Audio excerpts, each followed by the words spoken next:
creating a hostile environment through their indifference to the harassment of Jewish students. We'll hear today about anti-Semitism at 3 institutions: Haverford College, DePaul University, and California Polytechnic State University, San Luis Obispo. The incidents we'll be discussing with our witnesses today are truly appalling and shameful. Take Haverford, for instance, a small liberal arts college located in suburbs outside Philadelphia.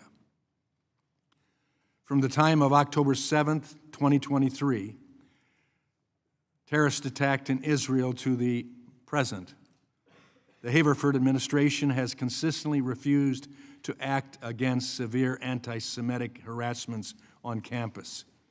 It has refused to even condemn these incidents of harassment or hostility in a clear, unequivocal statement, much less meaningfully discipline the students responsible for these incidents. Instead, the university has exhibited an all-consuming commitment to dialogue, even when that dialogue is dominated by anti-Semitic conspiracy theories or calls to violence. What's more, Haverford employs faculty members who engage in blatant anti-Semitism with no apparent consequences. For example, one professor declared online that Zionism is Nazism. The Haverford administration's failure to address anti-Semitism on campus is taking a painful toll on students, faculty, and staff. Without objection, I'd like to enter into the record a letter from Haverford's Shabbat House that was sent just yesterday afternoon, to the Haverford Board of Managers. The letter says, under this administration, Jewish students have been marginalized, ostracized, and at times outright attacked. Meanwhile, their pain has been met with indifference, end quote. I also was caught with their early statement in the letter where it says, we've never spoken out against the college. We've never publicly criticized its leadership. We've simply tried to serve, to support Haverford and its students in every way we could, but today we can no longer remain silent. I submit this for the record, and without objection, it's submitted. At DePaul, meanwhile, there have been multiple instances of physical violence against Jewish students. Last May, the university permitted a multi-week encampment that was so disruptive and violent that the nearby elementary school had to cancel recess. After finally forcibly shutting down the encampment, DePaul still ended up giving in to agitators' demands.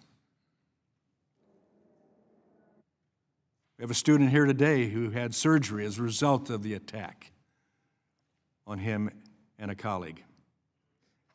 And at Cal Poly, at least one faculty member has been complicit in harassing Jewish students who were trying to attend an Israel-related special lecture. My colleagues and I are committed to holding these 3 universities and others accountable for perpetuating anti-Semitism. We're committed to enacting policies that create a safe environment for Jewish students, one in which faculty, staff, and administrators are held accountable for the anti-Semitism that consumes their campuses. I look forward to hearing your testimony today, as it will certainly inform this committee's future work. With that, I yield to the ranking member for an opening statement. Thank you, Mr. Chairman, and I thank our witnesses for being with us today. The month of May marks Jewish Heritage Month. It's when we celebrate the generations of Jewish Americans who have made incredible contributions to this country. This month, we reaffirm our commitment to combat the rise of anti-Semitism, both on and off college campuses. No one should be discriminated against because of who they are or how they worship. And all students have the right to learn in a safe environment free from discrimination in compliance with Title VI of the Civil Rights Act of 1964. Unfortunately, instead of properly enforcing Title VI, this committee is holding the 8th hearing describing the problem and complaining about anti-Semitism on college campuses instead of taking any meaningful action to actually solve the problem. Curiously, my colleagues on the other side of the aisle have not had any hearings addressing other forms of discrimination and hate, such as racism, Title IX gender violations, Islamophobia, homophobia, or the challenges of meeting the needs of students with disabilities. And this is particularly concerning since we know from reports from the Department of Education's Office of Civil Rights that on January 11th of last year, there were 12,000 open cases alleging discrimination and violation of Title VI. 12,000. And of those 12,000 cases, only 144 could be Title VI violations involving anti-Semitism. And we know the solution of this problem is better enforcement of Title VI. So instead of holding another hearing talking about the problem, which complains about the problem, we ought to be holding a hearing on what is going on in the Office of Civil Rights, OCR, the Department of Education. This administration is in the process of dismantling the Office of Civil Rights, and it raises reasonable doubt about the plans for addressing anti-Semitism on campus, as well as racism, homophobia, sexism, Islamophobia, or the needs of students with disabilities. Again, we should be focused on trying to solve the problem rather than just complaining about it. For centuries, college campuses have served as centers for debate and discussion on polarizing issues in our country. Unfortunately, this also means that they can become flashpoints for controversy. But it is fundamental for us to understand that we must protect student safety while also fostering college campuses as a place of learning where difficult topics can be discussed civilly without fear of retribution. OCR has typically and historically played a vital role in preserving that balance. When a suspected incidence of discrimination occurs on college campuses, OCR can investigate the claim. And when I say investigate, you've produced a letter from Jewish students on campus. The administration has letters from Jewish students on campus. Nice to have an investigation to find out what the facts are. But the OCR can investigate the claim, and there's an established process. Should an institution be found to violate its duty to provide a safe learning environment, OCR's process to work with the school will allow it to address the harm. Specifically, the institution is expected to take appropriate action to, quote, end the harassment, eliminate the hostile environment, prevent its reoccurrence, and address its effect as appropriate. And if this does not happen, the Department of Education can begin to withhold funds from the part of the institution which is in violation. However, in its first 3 months, the Trump administration has closed out 7 of 12 OCR regional offices, all of which conduct investigations into discrimination, and all of which conduct investigations into discrimination on campus, whether based on anti-Semitism or race, national origin, gender, or disability.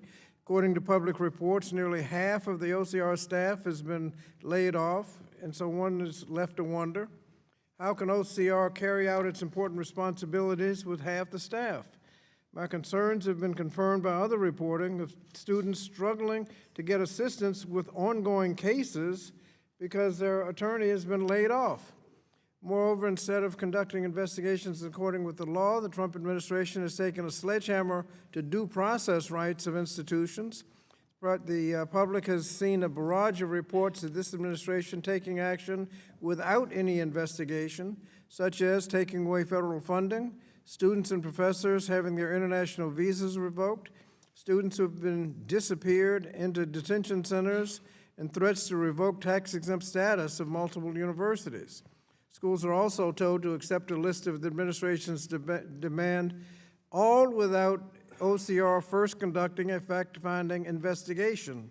In short, that is not due process. For some of us, this doesn't come as a surprise. After all, just this past weekend, the president appeared on NBC News and was asked whether he believes that he should uphold the Constitution, and he responded, "I don't know." Of course, one cannot forget that this is also the same president who thought there were, quote, very fine people on both sides after white supremacists marched through Charlottesville in 2017 chanting, "Jews will not replace us." And what everyone, including people you may disagree with, everyone is entitled to due process, and all students should be able to seek recourse if they've been discriminated against. Similarly, institutions should be given a chance to address the harms on their campus without fear of political retribution. And perhaps we should be proactive and utilize agencies in federal government like the Community Relations Services at the Department of Justice, which can serve as a peacemaker when there are problems in communities. Of course, regrettably, the Community Relations Service is on the chopping block right now at the Department of Justice. So we hope we can have a productive conversation today, that the centers of students and the in higher education, but hopefully one day we will begin having a hearing on solutions rather than continuing to complain about the problem. Now, before I yield back, when I said 12,000, that's the cases, total cases in the backlog, not the total number of cases.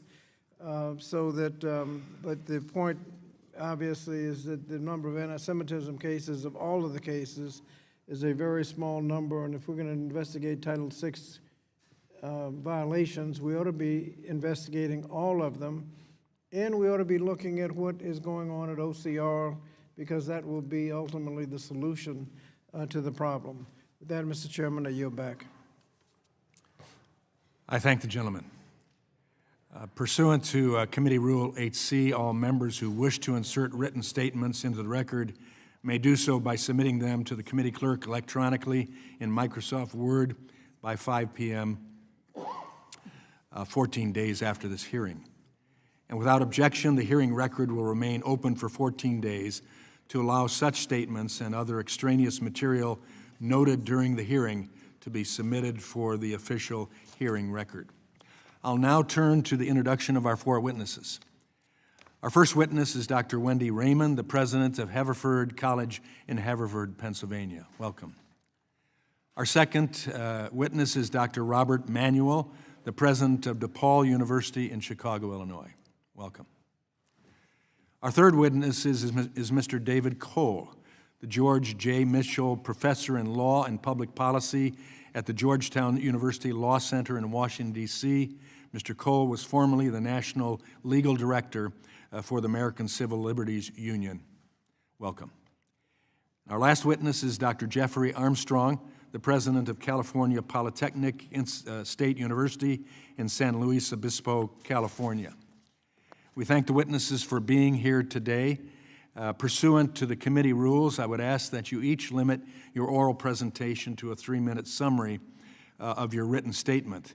The clock will count down from 3 minutes, as committee members have been many questions for you, and we would like to spend as much time as possible on questions. Pursuant to Committee Rule 8D, the committee practice, however, we will not cut off your testimony until you reach the 5-minute mark. I would also like to remind the witnesses to be aware of their responsibility to provide accurate information to the committee. I'll first recognize Dr. Raymond for your testimony. Chairman Wahlberg, Ranking Member Scott, committee members, thank you for the opportunity to testify today. Before I begin, I want to make it clear that Haverford condemns, in the strongest possible terms, anti-Semitism in all its forms. Haverford College is a liberal arts college outside Philadelphia, with about 1,500 undergraduate students. It's been a privilege to serve as president for the last 6 years. We are a secular institution established in 1833 by a group of Quakers. That Quaker history is one of the many qualities that make Haverford the distinctive place it is today. Small and close-knit, the college encourages and values open inquiry and free expression, core tenets of academic freedom. Education here is grounded in the Quaker assumption that intellectual and ethical ethical growth are never complete. In the past few years, we have been tested like never before. The horrific terrorist attacks by Hamas against Israel caused unfathomable pain on our campus and around the world. Moreover, the ongoing war and loss of innocent lives in Israel and Gaza have left many shaken. In the wake of these events, we've seen a troubling rise in anti-Semitism in our communities and on our campuses. In the days following the attacks, I was inspired by how the Haverford community came together. At the same time, events have occurred on our campus that are inconsistent with our values. I take these incidents and Haverford's response very seriously. We have taken significant steps to address these issues and strengthen our policies. That includes updating our policies, strengthening campus safety programs, deepening engagement with the Jewish community, launching programs to combat anti-Semitism, and forming our ad hoc committee on free expression. I recognize that we haven't always succeeded in living up to our ideals. Many have wished that the college, or I as president, had responded differently to various actions. And we continue to make progress and invest in the quality of the campus experience for all Haverford students. In closing, I would like to address the Haverford community directly. You are the ones pushing us to be better. I hear you and acknowledge that we can do better, and I can do better. And to our Jewish students, some of you who are here today, I wish to make it unmistakably clear that you are valued members of our community and on our campus. I am sorry that my actions and my leadership let you down. I remain committed to addressing anti-Semitism and all issues that harm our community members. I am committed to getting this right. This is an unprecedented time in our college's history, and I continue to believe in the Haverford community. I thank you for demonstrating how, together, we can work toward creating a better and more peaceful world. Thank you, and I look forward to your questions. Thank you, President Raymond. And now, Dr. Manuel, we recognize you for your testimony. Thank you, Mr. Chairman. Chairman Wahlberg, Ranking Member Scott, and members of the committee, I want to thank you for this opportunity to discuss DePaul's efforts to combat anti-Semitism and keep our campus safe. For more than 125 years, DePaul's Catholic Vincentian mission has been grounded in the belief that every human being possesses inherent dignity and worth, a belief that compels us to stand firmly against anti-Semitism in all its forms. Since the terrorist attacks by Hamas on October 7th, we've taken strong steps to support our Jewish community members, prioritizing campus safety and student well-being. We've made mistakes along the way. As DePaul's leader, I want to acknowledge that openly. To our students, our parents, our faculty, our staff, our alumni, and our friends, I am deeply sorry. I know there are areas where we must and will do better. I also wish to speak directly to two of our students who were attacked last November. What happened to them was a hate crime. No one should ever be attacked because of who they are, and I am sorry for the pain that they're experiencing. For the past year and a half, we have taken concrete steps to ensure Jewish students and all students are safe on our campus. For example, we've just implemented a new ID verification and mask policy. We've introduced new limits on campus protests through our time, place, and manner restrictions, and we've enforced them. The operations for Students for Justice in Palestine are currently suspended from campus, and we banned a group, not a student group, behind enemy lines from our campus. We've hired a former ADL professional to assist in our Jewish engagement on campus. We've created a dedicated task force on anti-Semitism. We've supported the creation of the Jewish Faculty Staff Alliance, and now we're also launching a Jewish alumni group. We've also made substantial investments to increase security safety across our urban Chicago campuses, and I've commissioned an external review of our security programs to improve campus safety. As an institution founded on Catholic principles, we believe this moment demands moral clarity. Anti-Semitism is not only a threat to Jewish students, faculty, and staff, it's a threat to the very fabric of our American society. I recognize that for many in our Jewish community, Israel is a core part of their identity. Those community members and every community member deserve to feel safe on campus without exception. We began this work over a year and a half ago. While there's more work to be done, the changes we have made are already fostering a culture of accountability on our campus. We recognize the vigilance on this topic and that it'll need to be a focal point of our work going forward. You have my commitment that we are focused on continuing to make real progress and take action. As a person of faith, I'm personally committed to confronting anti-Semitism wherever it appears, in our institutions, in our communities, and in ourselves. I want to thank you for the opportunity to be here today, and I look forward to the questions. Thank you, Dr. Emanuel. And now I recognize Mr. David Cole for your testimony. Thank you, Chairman Walberg and Ranking Member Scott. Press the button, turn the mic on there, please.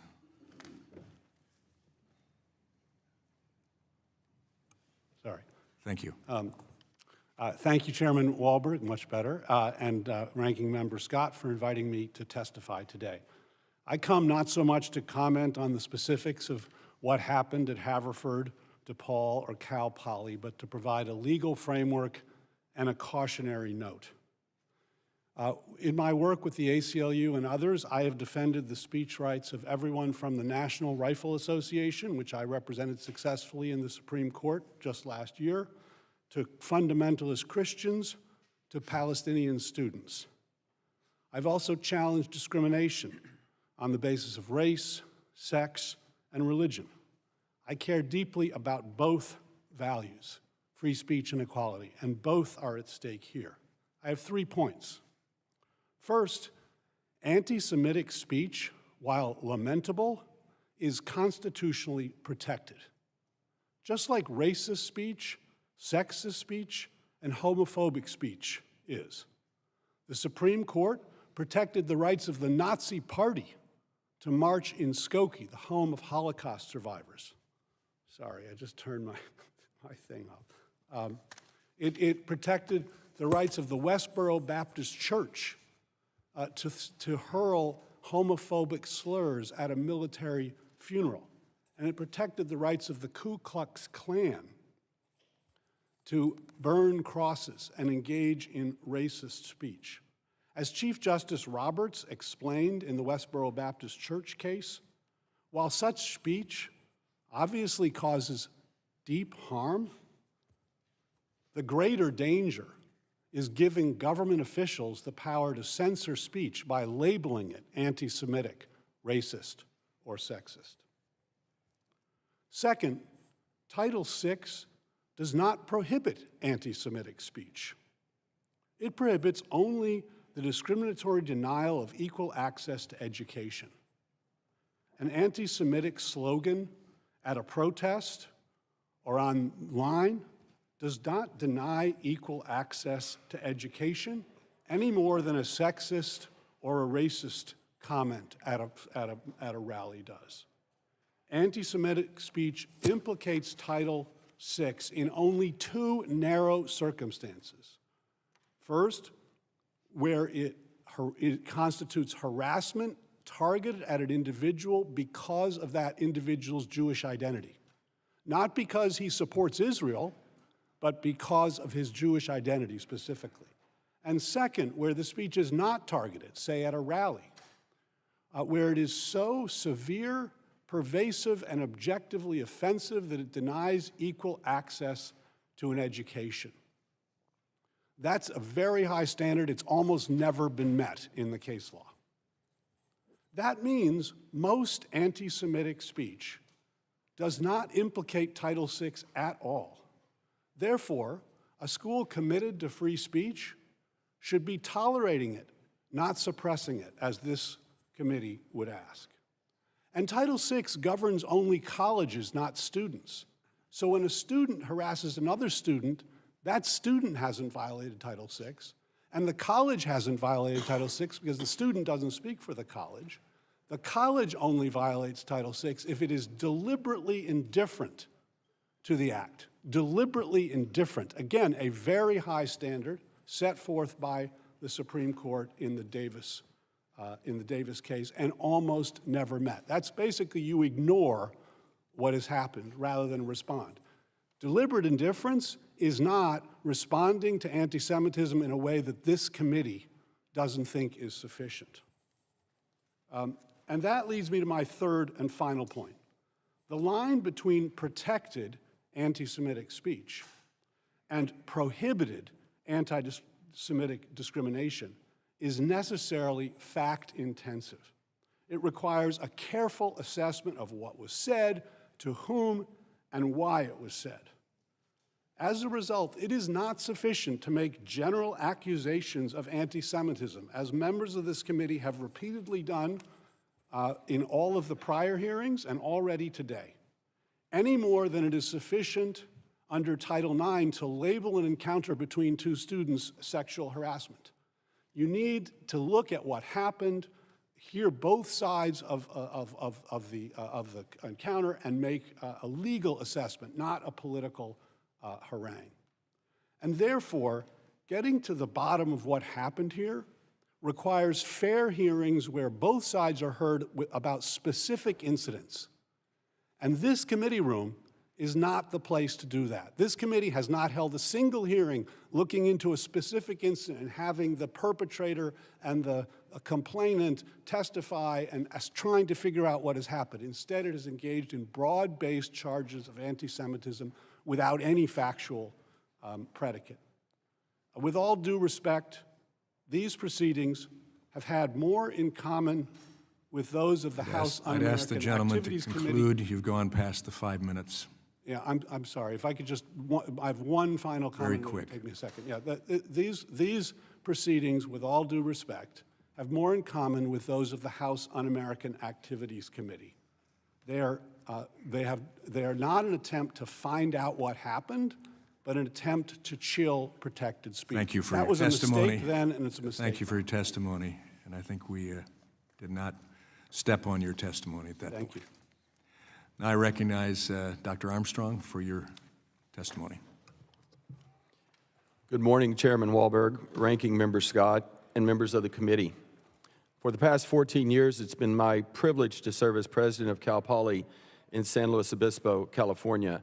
At Cal Poly, we emphasize a learn-by-doing approach, providing hands-on, practical experience, learning from experiences, and constantly getting better. Over the past 18 months, questions have been asked about how higher education institutions confront, prevent, and combat anti-Semitism that escalated after the 2023 Hamas attacks against Israeli citizens. The October 7 attacks on innocent men, women, and children were horrific. The violence perpetrated that day must be condemned without equivocation. And the targeting of Jewish students on campuses across the U.S. that followed was terrible and unacceptable. Both as a university president and a human being, this is a matter I take particularly seriously. We have to do better. At Cal Poly, when people do not live up to our commitment to prohibit prejudice and bias, we hold them accountable. We have dealt with anti-Semitism and other forms of discrimination by faculty, staff, visitors, and students.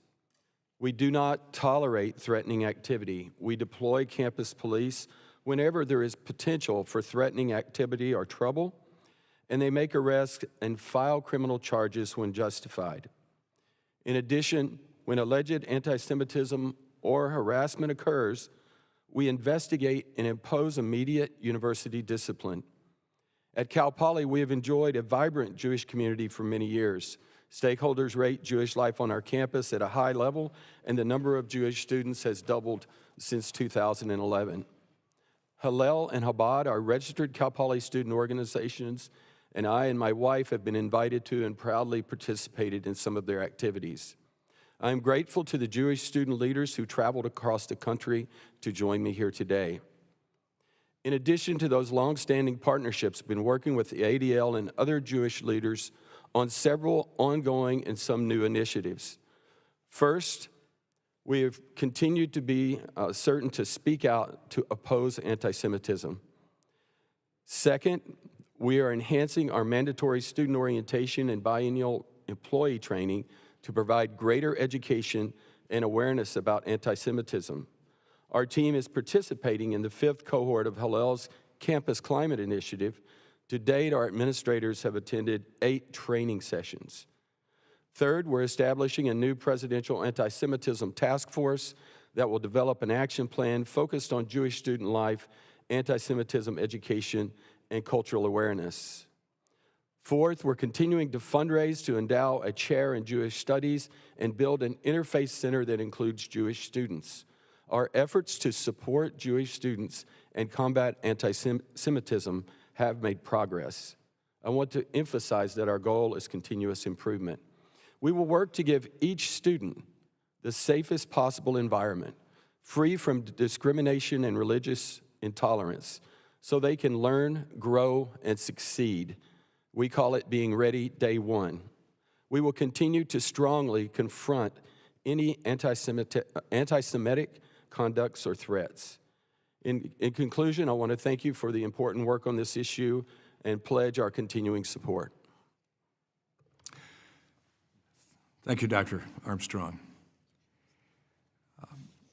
Under Committee Rule 9, we'll now question witnesses under the 5-minute rule.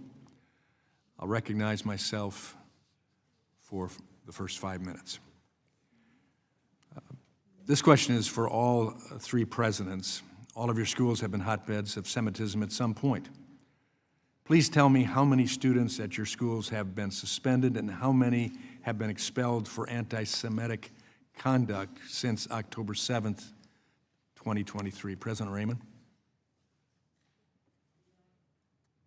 We don't publicize those numbers, and we use suspension and expelling as normal parts of our disciplinary process. But you don't have numbers to give us, so we assume there have been none.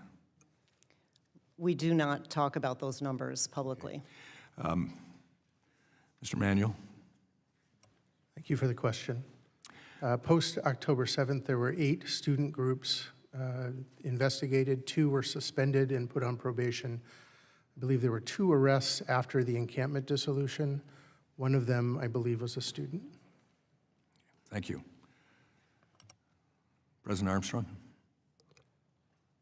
As a result of events in 2024, we've had a total of 6 students disciplined, with the discipline ranging from 2-quarter suspension to deferred suspension to probation. Thank you. President Manuel, you say you're committed to addressing anti-Semitism on campus. The group Students for Justice in Palestine, or SJP, is at the very center of your anti-Semitism problem. Students have been physically and verbally assaulted at multiple SJP protests. SJP was central to the May 2024 encampment, which caused $500,000 in damage. SJP has also circulated deeply anti-Semitic posts on Instagram, including a recent post accusing Israel of being just like the Nazis.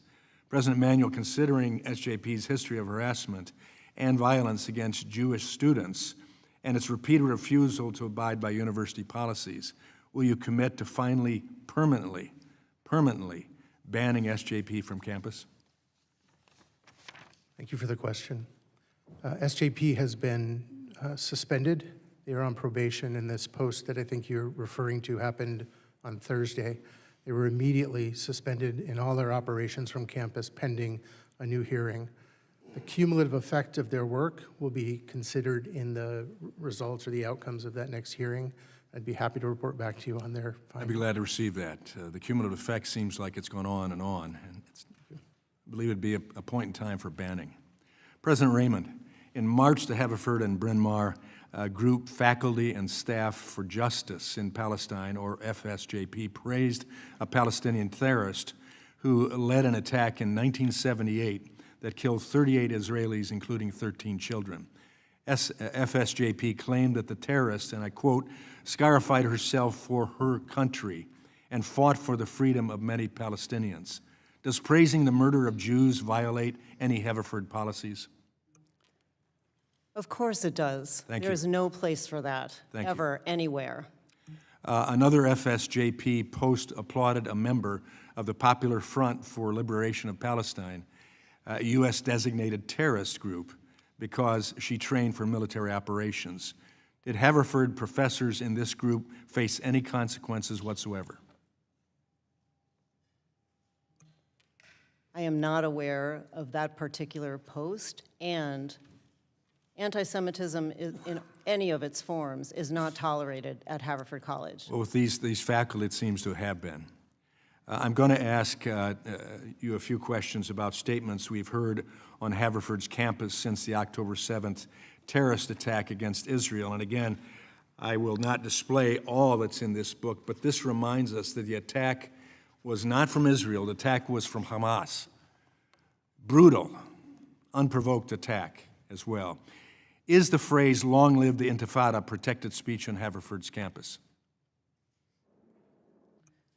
Yes or no? That is an anti-Semitic form of speech. Is the phrase, "From Gaza to Lebanon, Israel will soon be gone," protected speech on Haverford's campus? That is repugnant speech. I disavow it. It is anti-Semitic. And happening. Is the phrase, "Resistance is not terrorism," protected speech on Haverford's campus? Any anti-Semitic speech I will not defend, and at Haverford we do protect speech. Do these statements call for the genocide of Jews?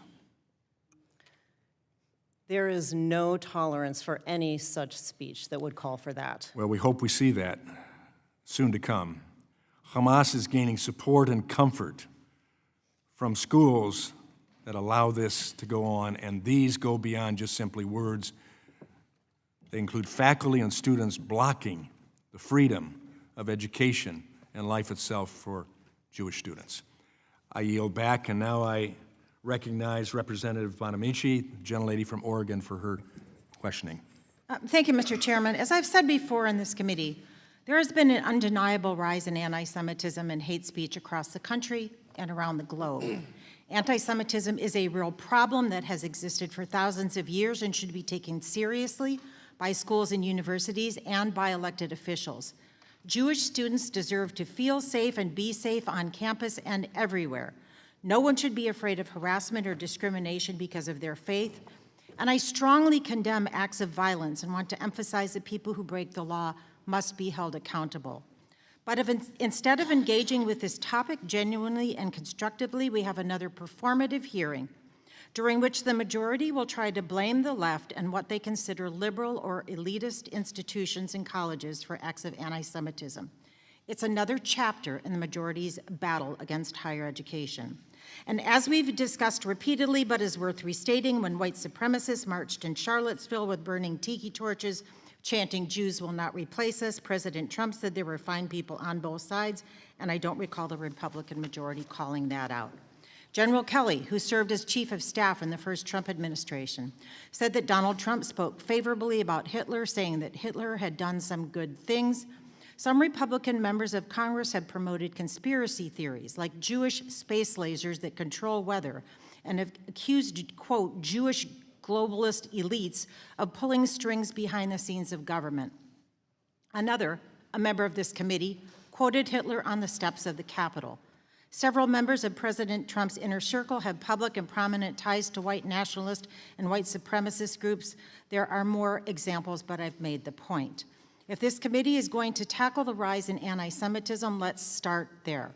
Let's denounce and condemn all instances of anti-Semitism, including from colleagues and the administration. If we truly want to protect Jewish Americans, we need to speak out regardless of this source and not turn a blind eye when anti-Semitic attacks come from leaders of a political party.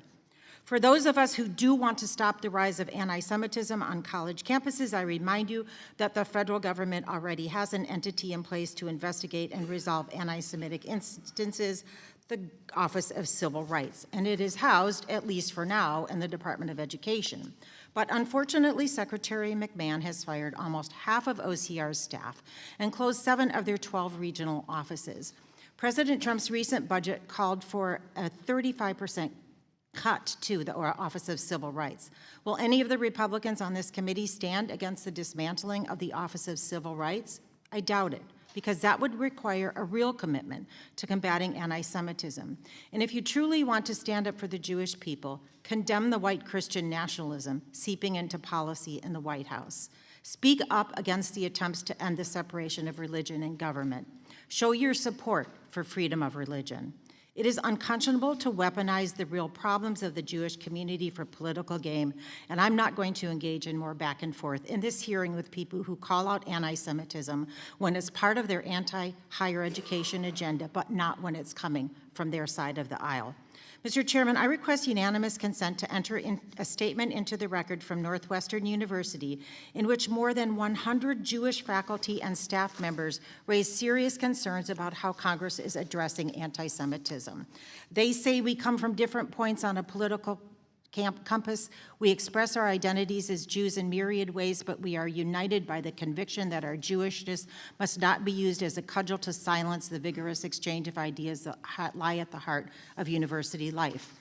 And I also request unanimous consent to insert into the record a statement from the Jewish Council on Public Affairs and a broad coalition of Jewish groups in which they emphasize that they, quote, firmly reject the false choice between confronting anti-Semitism and upholding democracy.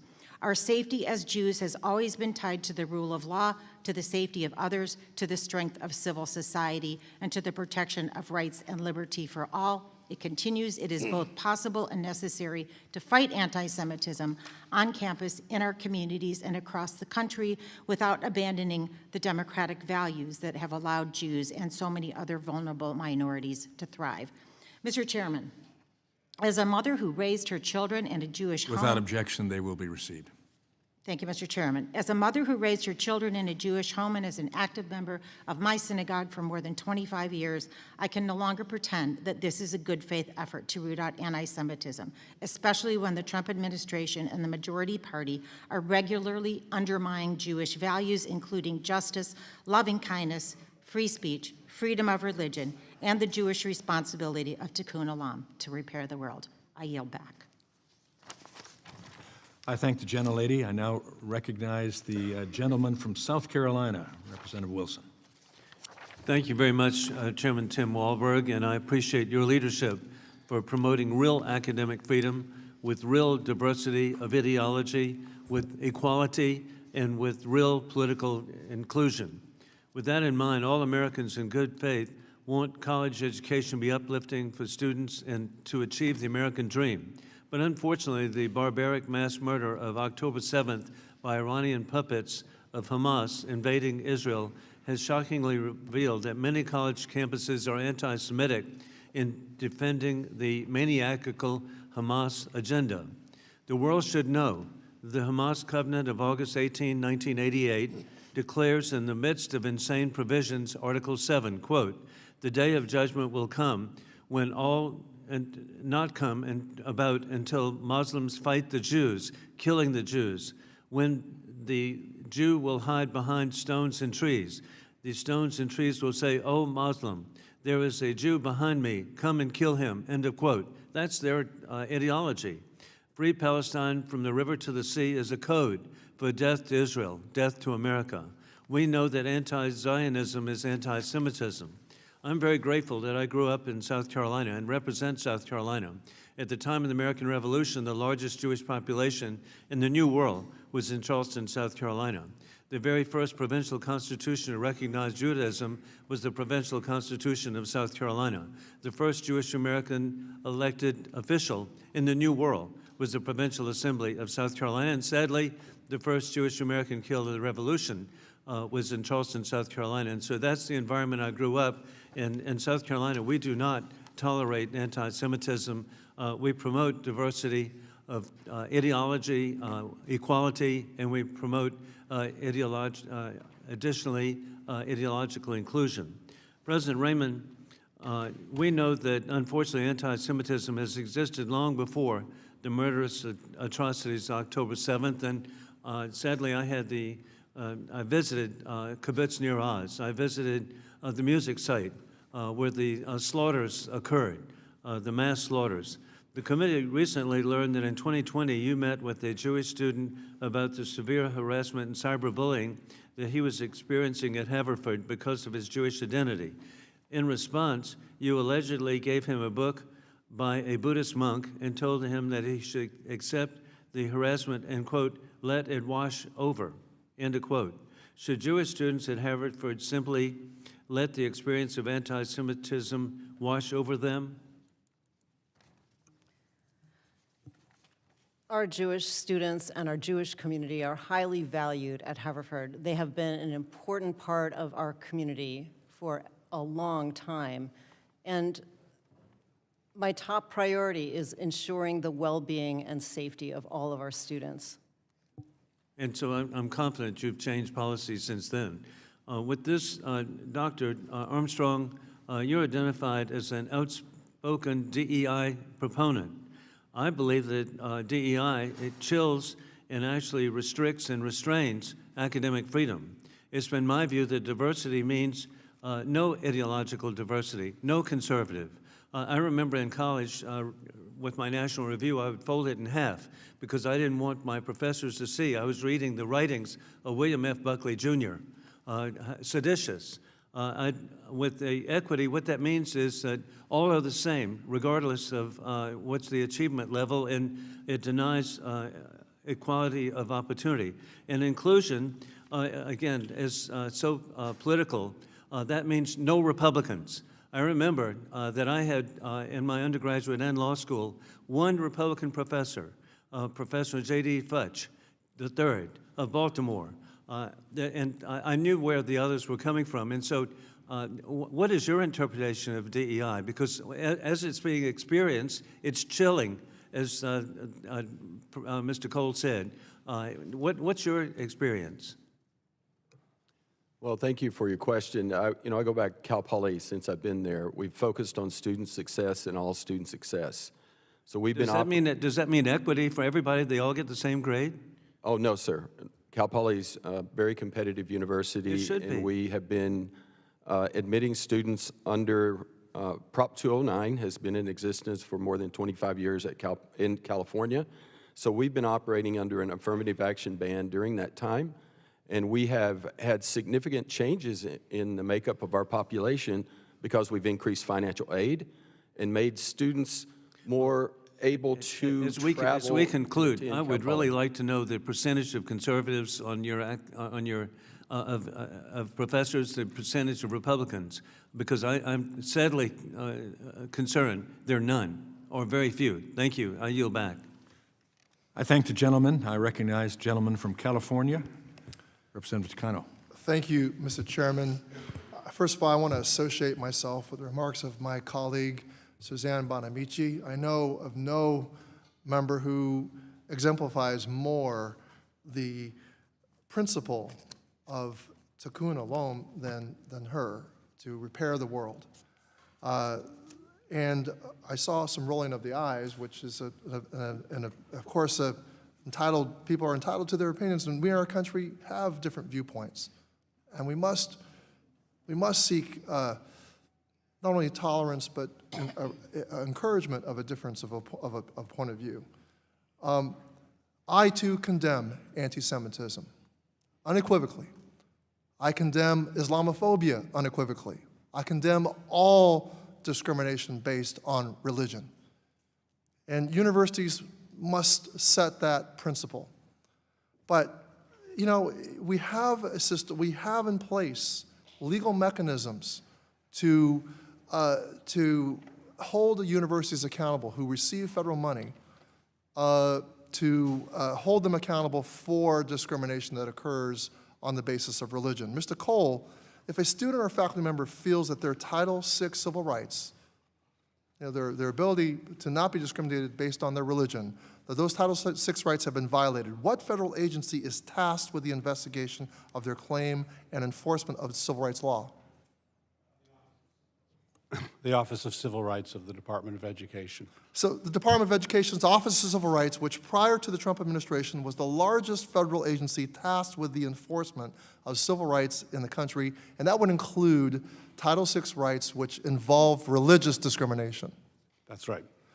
How many OCR field offices have been closed under the Trump administration? My understanding is 7 of the 12, so more than half have been closed. 7 of the 12. In the remaining offices, we hear anecdotally that some attorneys are being tasked with up to 300 cases per staffer. How long typically does one case take to get resolved? It can take a very long time to get resolved, and if you cut the staff in half, it's going to take twice as long. And why does it take so long? You mentioned earlier in your testimony. It takes so long for a couple of reasons. One is you actually have to look at the facts, not make broad allegations as this committee seems to do, but rather look at the actual facts of what happened, assess both sides of the story, not just one, then make a determination as to whether it is actually discrimination. Then if it actually constitutes discrimination, then you go to the university and you say, how did you respond? And if the university responded by holding a hearing and making an assessment, that no violation has occurred. Only if the university was deliberately indifferent, ignored the violation, and an established violation, is it responsible. So you have to actually have a fair hearing. You have to look at the facts. You have to hear both sides, not simply come into a committee room and make broad allegations without any assessment of what the actual facts are. Thank you, Mr. Cole. I note here that we have universities that are near San Francisco, Chicago, and Philadelphia. All 3 of those offices of OCR, Office of Civil Rights for the Department of Education, those field offices have been closed. So what would happen to a student who had a claim of religious discrimination in any one of these 3 universities? What is their recourse now? I don't think they have much recourse. So the concern over this committee about anti-Semitism, in reality, seems to be very hollow and empty, because they're not concerned about how you actually investigate and adjudicate a claim of religious discrimination. Am I correct? Right. They should be calling Secretary of Education McMahon before the committee and asking her why she has decimated the very office that is supposed to be enforcing anti-discrimination law. Mr. Cole, do you view universities as kind of places of independence that government should not be imposing its politics on a university? I mean, I heard implied here that maybe there should be some influence over who gets hired as faculty.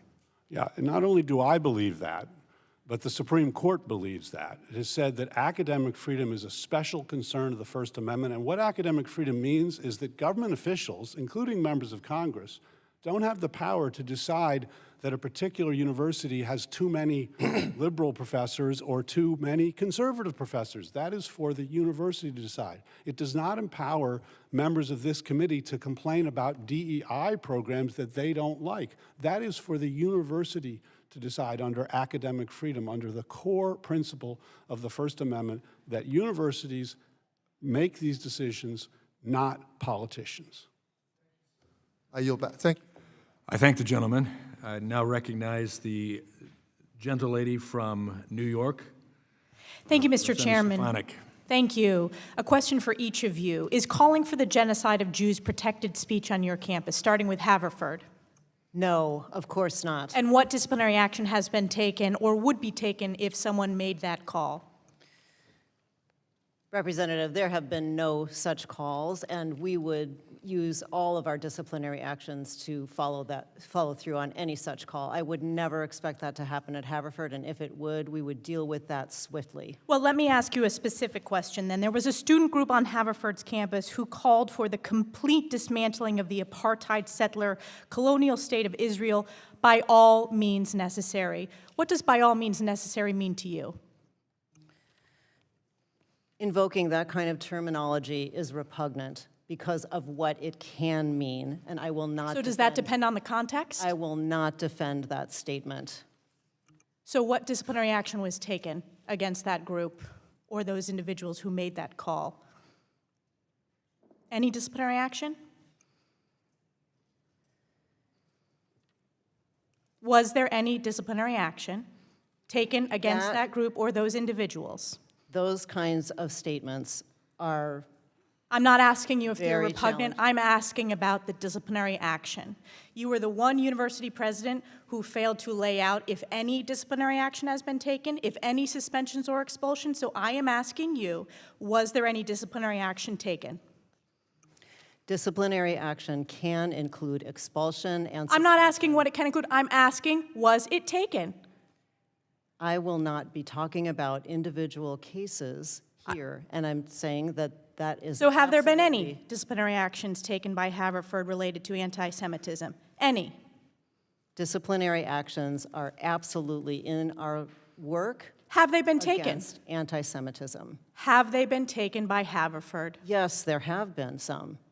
I want to ask you another example. There was a professor of mathematics and statistics who posted after the October 7th Hamas terrorist attacks, quote, "We should never have to apologize for celebrating these scenes of an imprisoned people breaking free from their chains. This was a historic moment to be recorded in their history books." Jewish students have reported that you said this post could be, quote, "perceived in many ways." Does this post simply depend on the context, President Rabin? And were there any disciplinary actions taken against this professor? Such posts have been incredibly harmful to our entire community, and I disavow them and that outcome for us. Was there an investigation of the professor? Investigations happen in all such cases. So yes, in this case. Investigations happen in all such cases, as I have said, and we follow. This is a simple question. The other presidents are answering this straightforward as to disciplinary action. Again, these university presidents who are former presidents fail to answer these direct questions. In this case, was there disciplinary action taken or an investigation of this professor?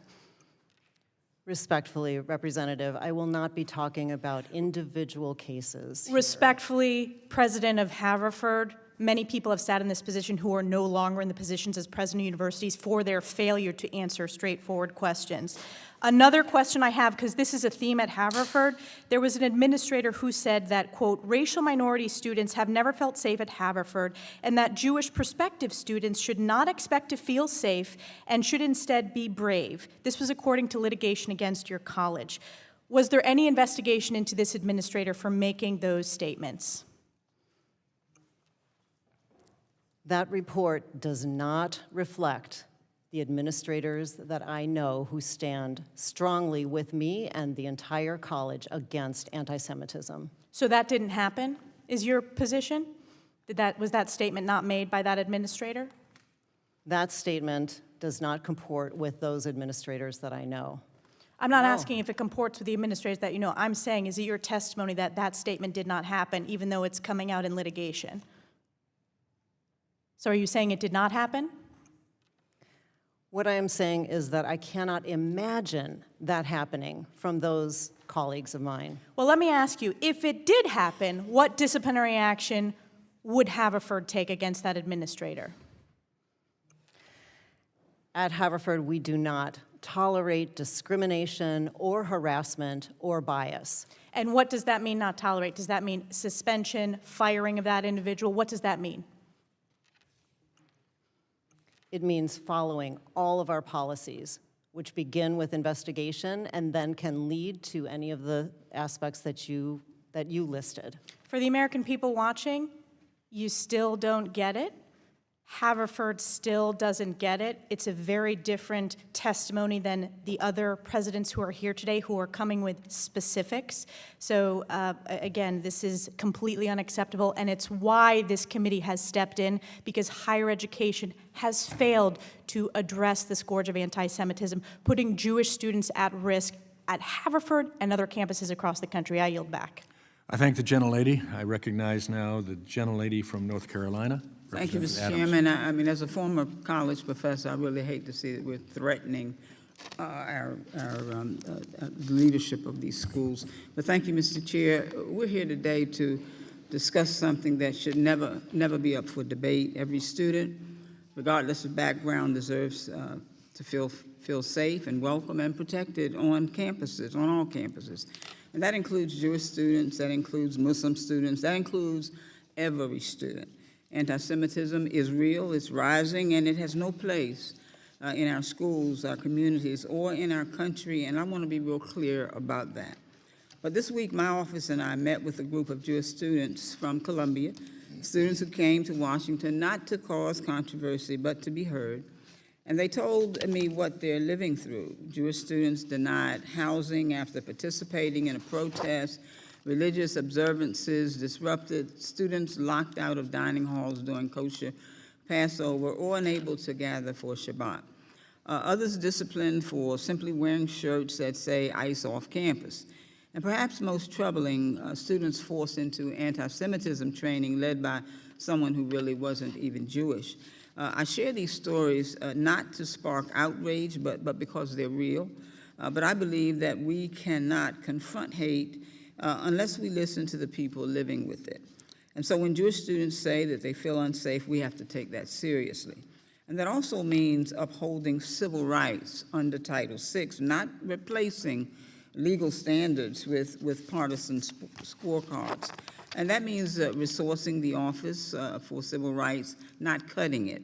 And that means fostering interfaith efforts that build bridges, not eliminating DEI programs that were designed to create belonging for everyone. And let me just say that plainly. Jewish safety and free expression are not mutually exclusive. We can and we must protect both, and that's why I was encouraged to hear about Cal Poly's Interfaith Center, a space designed to include Jewish students not just in name, but in purpose. And because when students gather across faiths and backgrounds to talk, to grieve, to organize together, that's how we build resilience, and that's how we push back against hate. And that's how we remind each other that the loudest voices aren't always the ones speaking for all of us.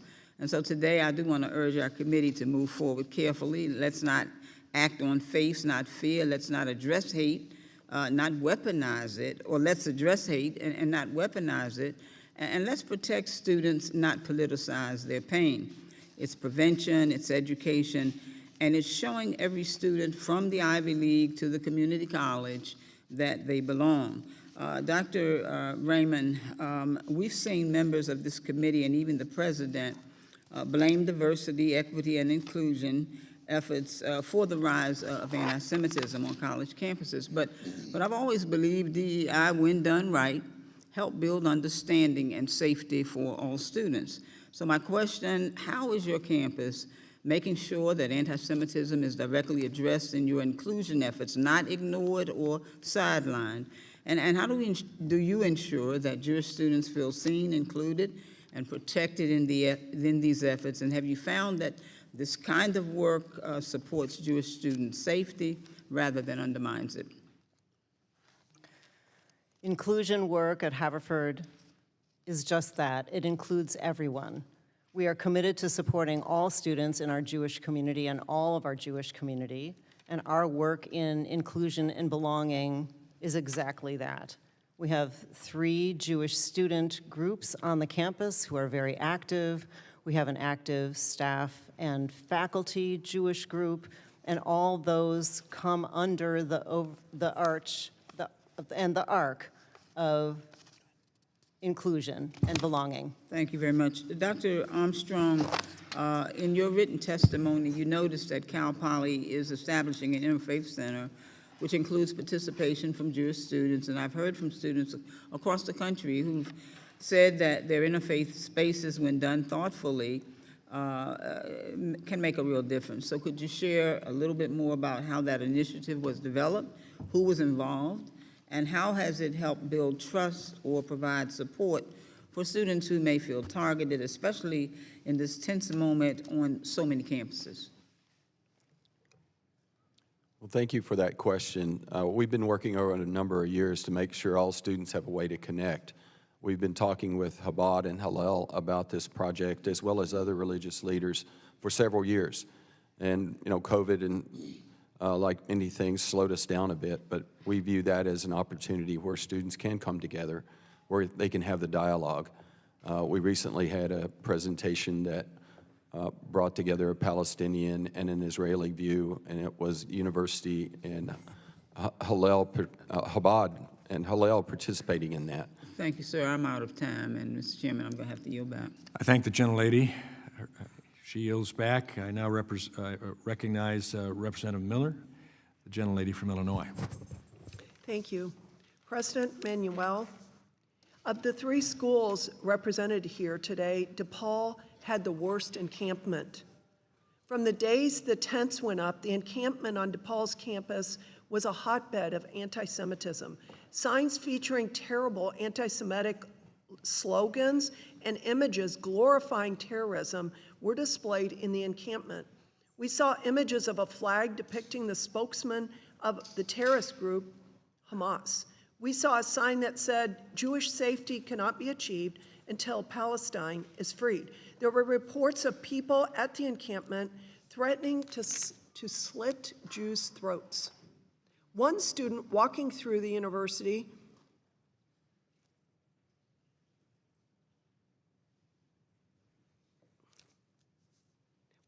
there were 1,000 complaints from students in the community.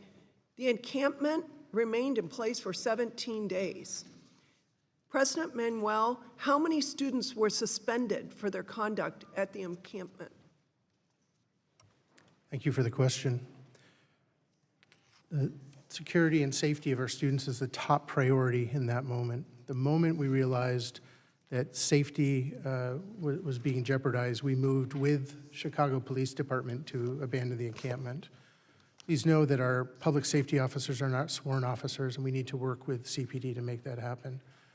In review of the encampment, there were 8 student groups that were brought in for investigation. 2 of them were immediately suspended and put on probation, which means they can't access university resources, including financial resources. There were 2 people that were arrested. I believe one of them was a student in the aftermath of that.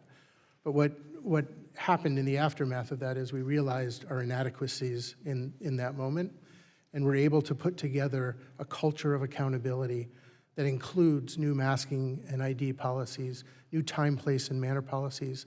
And since that moment, we've been able to repel 4 such efforts for outside entities to come and take over campus properties. Well, I'm glad to know that you are moving forward on better policies. So you're saying that this encampment remained in place for 17 days and there were $500,000 worth of property damage, and you were only able to suspend 2 students. I'm saying that the lessons we learned from that moment have activated it. 2 students were arrested. I mean, not arrested, suspended. 2 student groups were suspended. 2 people were arrested. I believe one was a student. For $500,000 worth of damage in 17 days. You got 2. Woo. Okay, the DePaul Student Conduct Code also states dismissal is a permanent separation from the university. How many students were dismissed from DePaul as a result of the encampment? Our codes have been updated as a result of what we've learned from the encampment. From that encampment, I don't believe any students were permanently dismissed or expelled, but the new accountability code we have has prevented these actions from happening again. So before you have your new accountability code, you didn't have anything in place where a student could be dismissed for violent speech and for causing $500,000 worth of damage? Anybody who caused violence or damaged property could go through that process. Regarding the encampment, that's where we learned that we need to do better at applying ourselves to those policies, and that's where the policy engagements came in place. That's where the changes. There were 1,000 complaints, 16 instances of intimidation, 4 credible threats of violence, 77 reports of individual safety concerns, 4 allegations of battery, 13 harassment allegations, and at least 1 death threat. And you allowed this encampment to continue for 17 days, and 2 people were suspended. None were dismissed.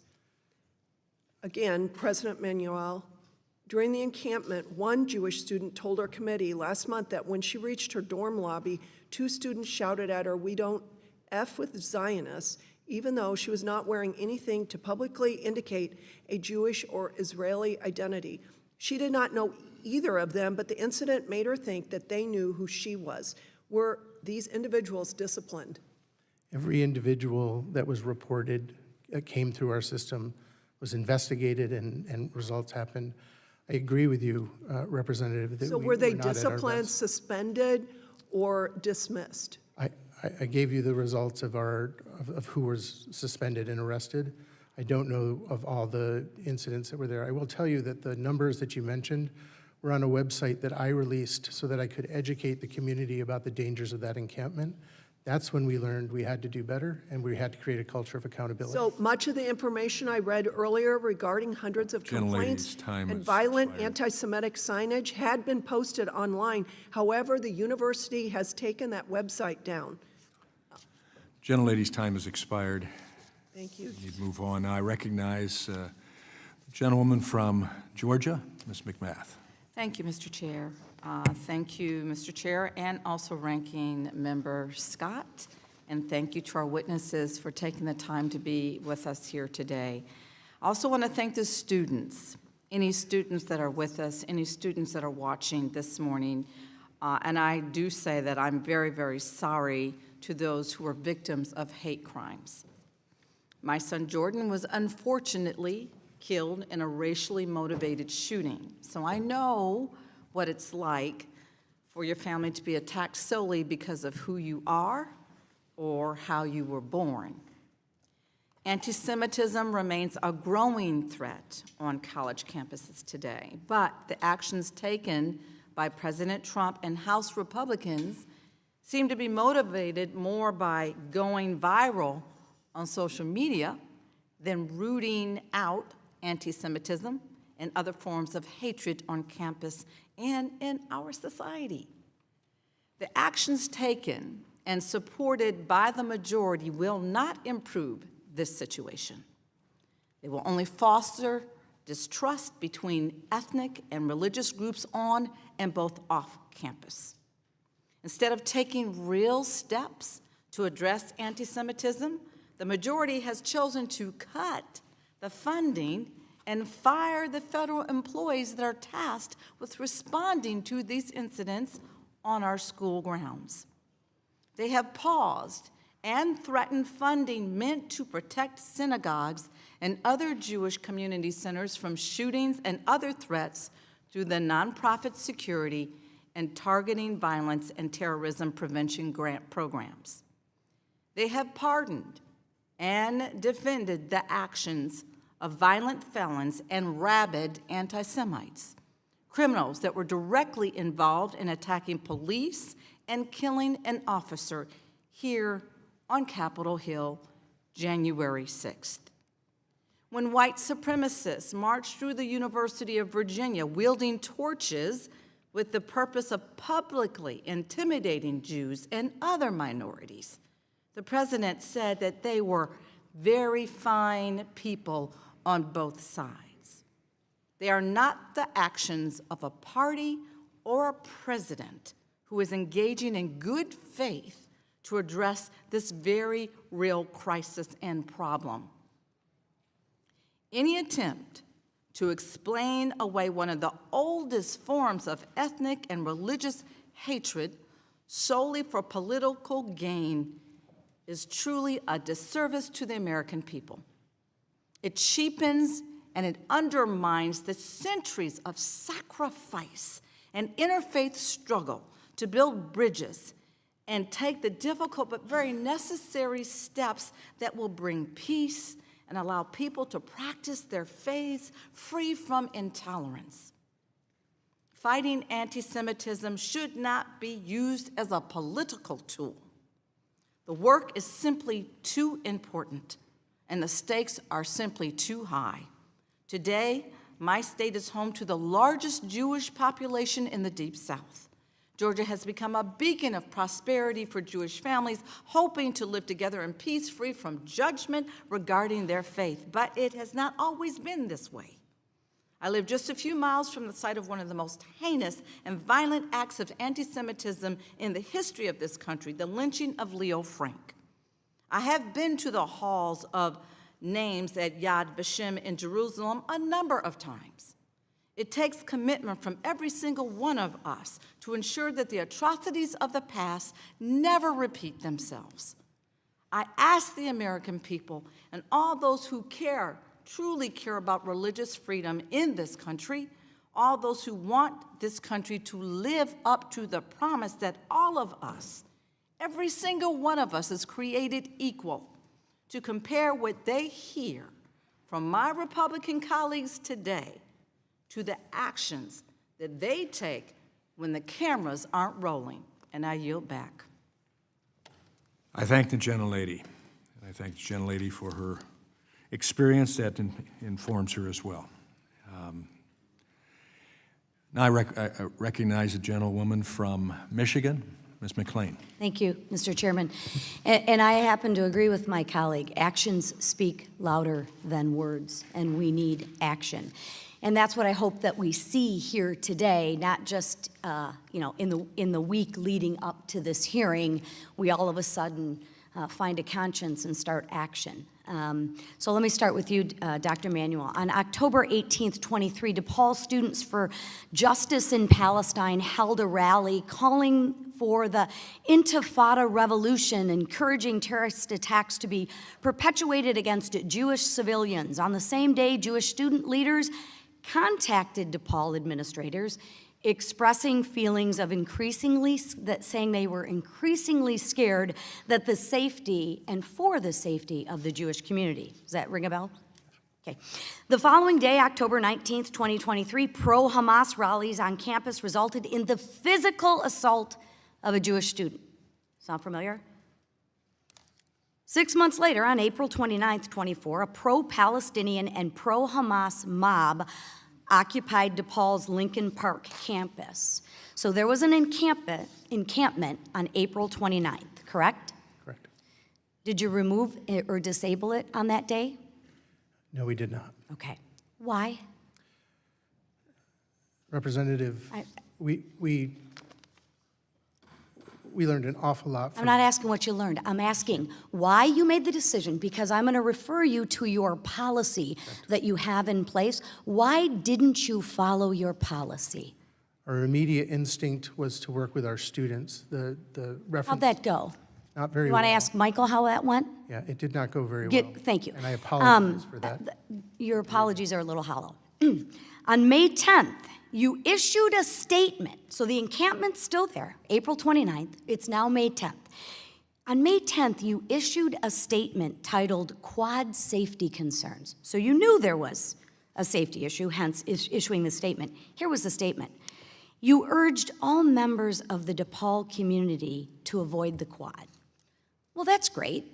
Again, hey, let's make sure that we attack the law-abiding citizens, but not deal with the problem of the encampment.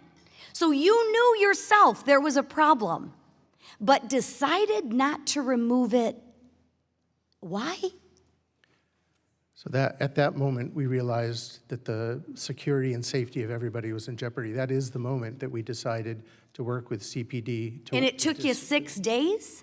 Our public safety officer... I mean, no, it took you 6 days because you knew it was dangerous. You didn't remove it on the 10th. You didn't remove it until 6 days later.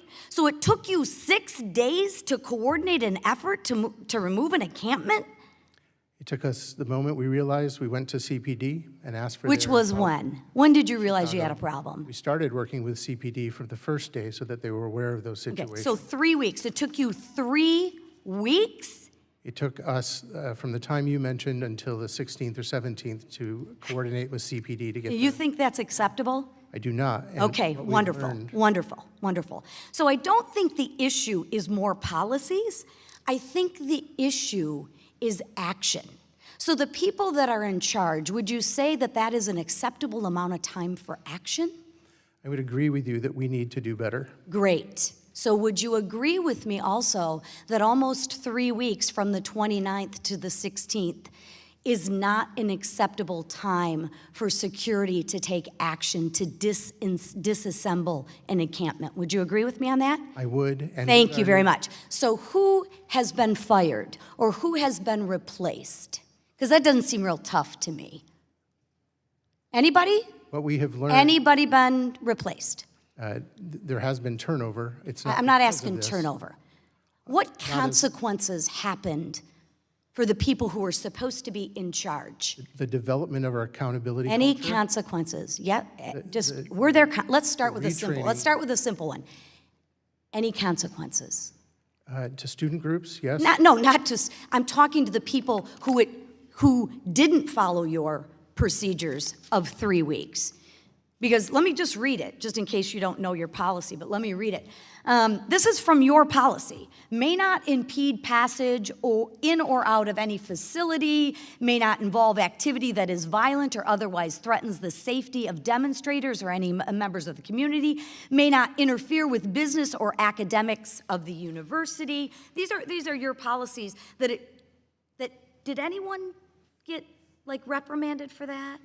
What I mentioned is that we have done significant review and learned from this. You don't need to do review. Was anyone held accountable other than Michael and his friend that sustained a concussion and a broken wrist? So what actions changed? Because you got great policies and you got great lip service. The problem is you need action. And unless you as the president of the university is willing to take action, not lip service, I can talk about working out all day long, but there's a lot difference between me working out and me talking about it. So my question is, if there is another encampment on that, are you taking it down that next day? Gentlelady's time has expired. Thank you. I thank the gentlelady, and I recognize the gentlewoman from Connecticut, Representative Hayes. Good morning, and thank you to our witnesses for being here and to all of the students who are following along and paying attention to this hearing. It is incredibly painful for me as a member of Congress to sit and witness anti-Semitism and discrimination against students on college campuses being politicized over and over and over again. As the ranking member stated, we've had 8 hearings on this topic. There are members on the other side who only show up for hearings on this topic, and yet no real action has been done. When we talk about actions that are taken, I heard members talking about property damage. There was over $2 billion in property damage and expenses to taxpayers as a result of the January 6th insurrection. And the president gave sweeping clemency to 1,600 people, and it's been celebrated by the other side. The Confederate flag was flown inside of the United States Capitol for the first time in our history, and the people who did that are being celebrated.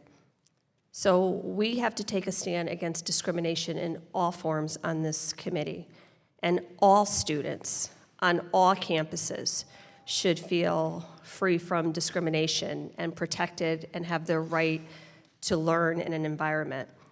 To the college presidents, you will find no safe harbor here if you have not taken actions and steps to ensure that students are safe on your campuses. All students. Hostility and prejudice against Jewish students is wrong, and similarly, other other students who are not feeling safe on campuses is also wrong, and this committee has done nothing. Actually, some of the actions taken by this committee have targeted some of those students and literally made them unsafe on campus. So we need to all agree that discrimination is intolerable on college campuses, and you have a duty and a responsibility to ensure that the civil rights of students are protected. I have a bunch of questions, but because I want to know about actions, but just please yes or no. I'm going to just go down. Dr. Raymond, are you prioritizing the physical safety of students on your campus today? Yes, safety is top priority. Dr. Manuel, do you believe that teaching the history of discrimination, even when it's painful, is incredibly important for our institutions of higher education. Yes. Dr. Cole, have you clarified and publicized the rules surrounding campus protests for all students to see? I'm not speaking here on behalf of Georgetown, but we have a clear policy at Georgetown. Is it publicized? Absolutely, it's on our website. I was the chair of the working group on free speech and campus culture. We believe in free speech, and we believe in protecting people from discrimination, and we believe in making a distinction between the two, which unfortunately many members of this committee do not believe in. Thank you. Dr. Armstrong, have you implemented reporting mechanisms for incidents of bias on your campus? Yes. Dr. Raymond, have you clarified and raised awareness around university standards for anti-discrimination educational programs? Yes, we have. Dr. Manuel, do you believe that it is important that students see themselves reflected in the faculty at your university? I do, ideologically and every other category as well, yes. Dr. Cole, not on behalf of your university, but are students allowed to connect and engage with members in faith-based groups on campus so that they can express their ideas and ideologies in a protected way? On every campus that I'm aware of, yes. Thank you. Dr. Armstrong, have you convened a task force to combat anti-discrimination on campus? Yes. Dr. Manuel, do you understand the role of the Office of Civil Rights at the role that the Office of Civil Rights at the Department of Education plays in protecting students from discrimination at colleges and universities? And do you think that this would be helpful as you move forward trying to keep students safe on campus? I do, and the OCR has been very helpful in helping us understand how to comply with the law. Thank you. And with that, I think that this committee should be working on keeping OCR together to help you enforce these policies moving forward so that all students are protected on college campuses. With that, I yield back. I thank the gentlelady. Now I recognize the gentleman from North Carolina, Representative Harris. Thank you, Mr. Chairman, and thank you to all the panelists that have been a part of this today for your perseverance and your time. I want to address a question to President Raymond. President Raymond, days after the October 7th attack on Israel, Haverford College released a statement that highlighted, quote, tragedies across the globe that had occurred, quote, since the start of the semester. The email mentioned earthquakes in Morocco and Afghanistan, wildfires in the United States and Canada, and a 2-year-long war in Ukraine. The email only made a passing reference, and I quote, the outbreak of war in Israel and Gaza that had taken place just 48 hours before. We all know in this room October 7th was not a mutual, quote, outbreak of war between two countries. In fact, it was a terrorist attack by Hamas on Israel. Babies were butchered, women were raped, 1,200 innocents were slaughtered, and over 250 people were kidnapped. I have to ask, why did Haverford lack the moral clarity to immediately and clearly condemn the attack on Israel? Representative Harris, we did condemn the attack by Hamas on Israel, and it was not, you are correct, in that email, which I was responsible for, and I would do it differently now. This is an example of a difficult period of learning where I did not get it right. Okay. So you say in your testimony, and I read your testimony beforehand, the written testimony we received, that, quote, any failures and fractures at Haverford are ultimately my responsibility as president. So do you take responsibility for this failure to call the attack what it was immediately? I take responsibility for the judgment about that communication. That's right. Okay. Well, on January 4th, 2024, an anonymous author, presumably a Haverford student, published an article on the Political Science Department website expressing dismay for the response of the campus to October 7th. The article highlights the morally bankrupt responses of students to the violence, for example, sharing how students posted phrases like, quote, "Freedom has only ever been achieved through resistance. Stand with Palestinian resistance," end quote. The author wrote in reaction to seeing these statements posted on his or her classmates that, quote, "Up until October 7th, I had truly believed that at a liberal arts institution like Haverford, there was no place for anti-Semitism, but I do not know how else to label cheering the death of innocent Jews." Many student activists across the country have used the slogan, "Resistance is justified when people are occupied," as their motivation for praising the violence that was perpetrated against Israel.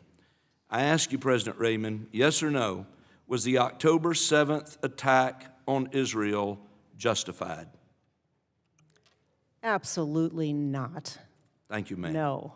And I agree, and it's good to hear you confirm that.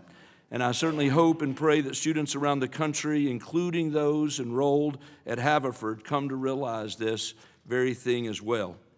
I want to turn in my last minute or so to President Manuel. I want to ask you a series of questions, if I will. Have there been violent protests on your campus in response to the war in Sudan? Not that I'm aware of. Did DePaul experience encampments over the war in Ukraine? Also not that I'm aware of. Have there been chants calling for the eradication of other people groups on your campus besides the Jewish people? Again, not that I'm aware of.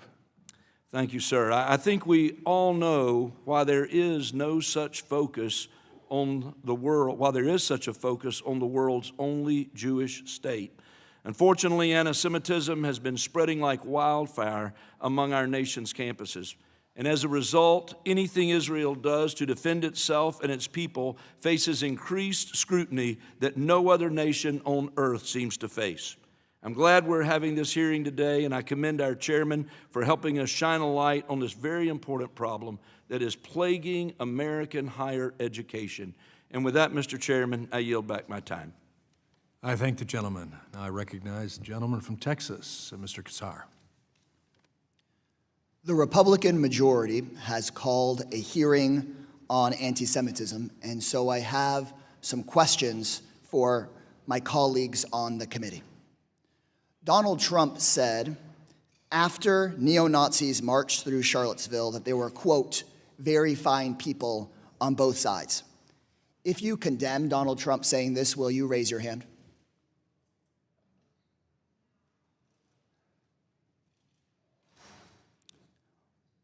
RFK, the head of Health and Human Services, spread an anti-Semitic conspiracy theory that COVID was engineered to target white and black people, but spare Jewish people.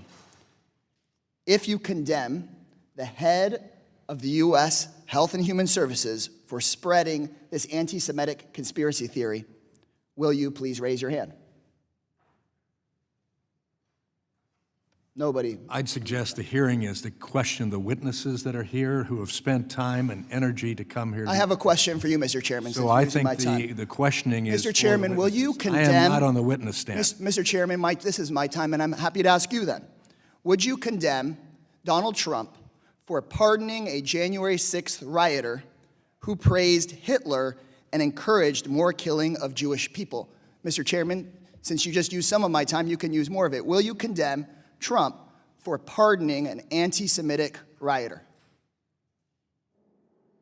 I'm seeing 4 witnesses waiting for your question. I'm asking you a question, Mr. Chairman. Your microphone works. Do you condemn this? I will yield time to the witnesses to answer questions that are pertinent. So clearly, Mr. Chairman, not a single Republican today has been willing to condemn any of this anti-Semitism. Unfortunately, the party of very fine people on both sides, or Jewish space lasers, does not give a damn about stopping anti-Semitism. If my Republican colleagues want to stop the spread of anti-Semitism, maybe they should stop apologizing for and promoting anti-Semites. And with all due respect to the Congresswoman from New York who's back to join us, if Republicans want to fight anti-Semitism, they shouldn't go groveling to the most anti-Semitic president in modern American history. They shouldn't be trying to quell questions about the anti-Semitism that we see at the White House and in the cabinet at the Department of Health and Human Services. In my city of Austin, swastikas have been drawn on the doors of schoolhouses. Synagogues have been firebombed. Anti-Semitism is an assault on our community safety and on all of our values. And we could do something to combat anti-Semitism.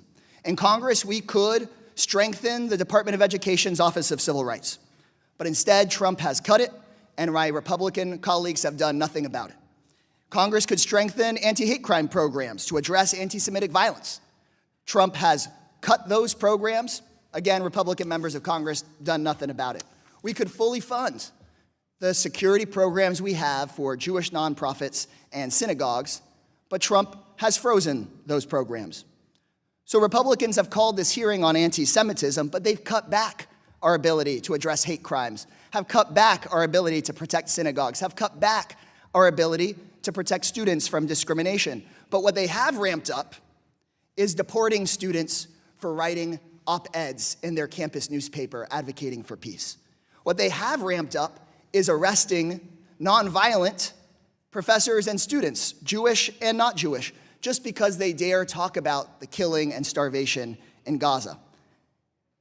This hearing, called by the Republican majority, is all about Trump Republicans distorting the definition of anti-Semitism to silence anyone, including Jewish students, who speak out nonviolently against what the Israeli government is doing. The Republican plan is not about keeping Jewish students safe. It's about keeping the Israeli government safe from any form of criticism. That is a disservice to the truth. It is a disservice to us and our job as members of Congress, and it's a disservice to the safety of everyone, including and especially Jewish Americans. I yield back. The gentleman yields, and now I recognize the Chairman Emeritus of this committee, gentlelady from North Carolina, Ms. Fox. Thank you, Mr. Chairman, and I thank our witnesses for being here today. President Raymond, in August 2024, Guanchen Ha, a religion professor at Haverford, wrote on X that, quote, "The state of Israel must be dismantled and the society denazified. Zionism is Nazism, it is fascism. Zionists are racist." Professor Ha also wrote, quote, "The only way to deal with Zionists is to stop talking to them and refuse to let them waste your time. Liberal Zionists in particular." And I learned a new term, reluctant Zionists, and I guess there were plenty of reluctant Nazis too. Perhaps a majority of them were, end quote. Do you believe there's a distinction between anti-Zionism and anti-Semitism? Representative Fox, first I want Just a quick answer, yes or no? I want to say that we support all of our Zionist students, staff, and faculty at Haverford, and we are squarely against anti-Semitism. Do you believe anti-Zionism is any more acceptable than anti-Semitism? Anti-Semitism is unacceptable. There is no place for it. How about anti-Zionism? There is room for criticizing the government of any nation. Yeah, but the state of Israel has existed for almost 80 years. Under the premise of anti-Zionism, a Jewish state as it exists today shouldn't exist. Is that what you believe, that Israel should not exist? Pardon me, that is not at all what I said or what I meant here. Okay, so what are anti-Zionists actually advocating for when the Jewish state has existed for nearly 80 years? 80 decades, excuse me. 8 decades. I do not support those statements at all. But that's a professor at your university. On the extreme, this means the genocide of Israelis. At the very least, it reveals national origin discrimination violations if done in programs or activities in higher ed. Dr. Raymond, do you believe that Professor Ha's insistence that Zionists shouldn't be engaged with and that they should be compared to Nazis could be a violation of Department of Education civil rights protections? Yes or no? We do not tolerate discrimination, harassment, or bias at Haverford College. And For Dr. Armstrong, according to reports, Cal Poly's history department hosted UC Berkeley professor Usama Makdizi, a self-avowed anti-Zionist. Do you believe anti-Zionism could constitute national origin discrimination? Yes or no? Yes. Dr. Manuel, does DePaul University support BDS? We do not, and we've come out strongly against it, at least in the 2.5 years that I've been there, including a rebuke of a student government And resolution. will you supply that statement to me after this? I would be happy to. Dr. Armstrong, does Cal Poly support BDS? No. Dr. Manuel, it's my understanding you gave in to some demands made by the student coalition behind DePaul's violent anti-Semitic May 24 encampment, even though the encampment had to be forcibly removed. The encampment coalition demanded that DePaul eliminate, quote, discriminatory study abroad program trips to Israel that propagandize and normalize that occupation, end quote. As you may know, this has been a key goal of anti-Semitic BDS activists at universities across the U.S. In June, DePaul said it agreed to discuss inclusivity with regard to its Israel study abroad program. Does inclusivity mean, what does it mean in this context?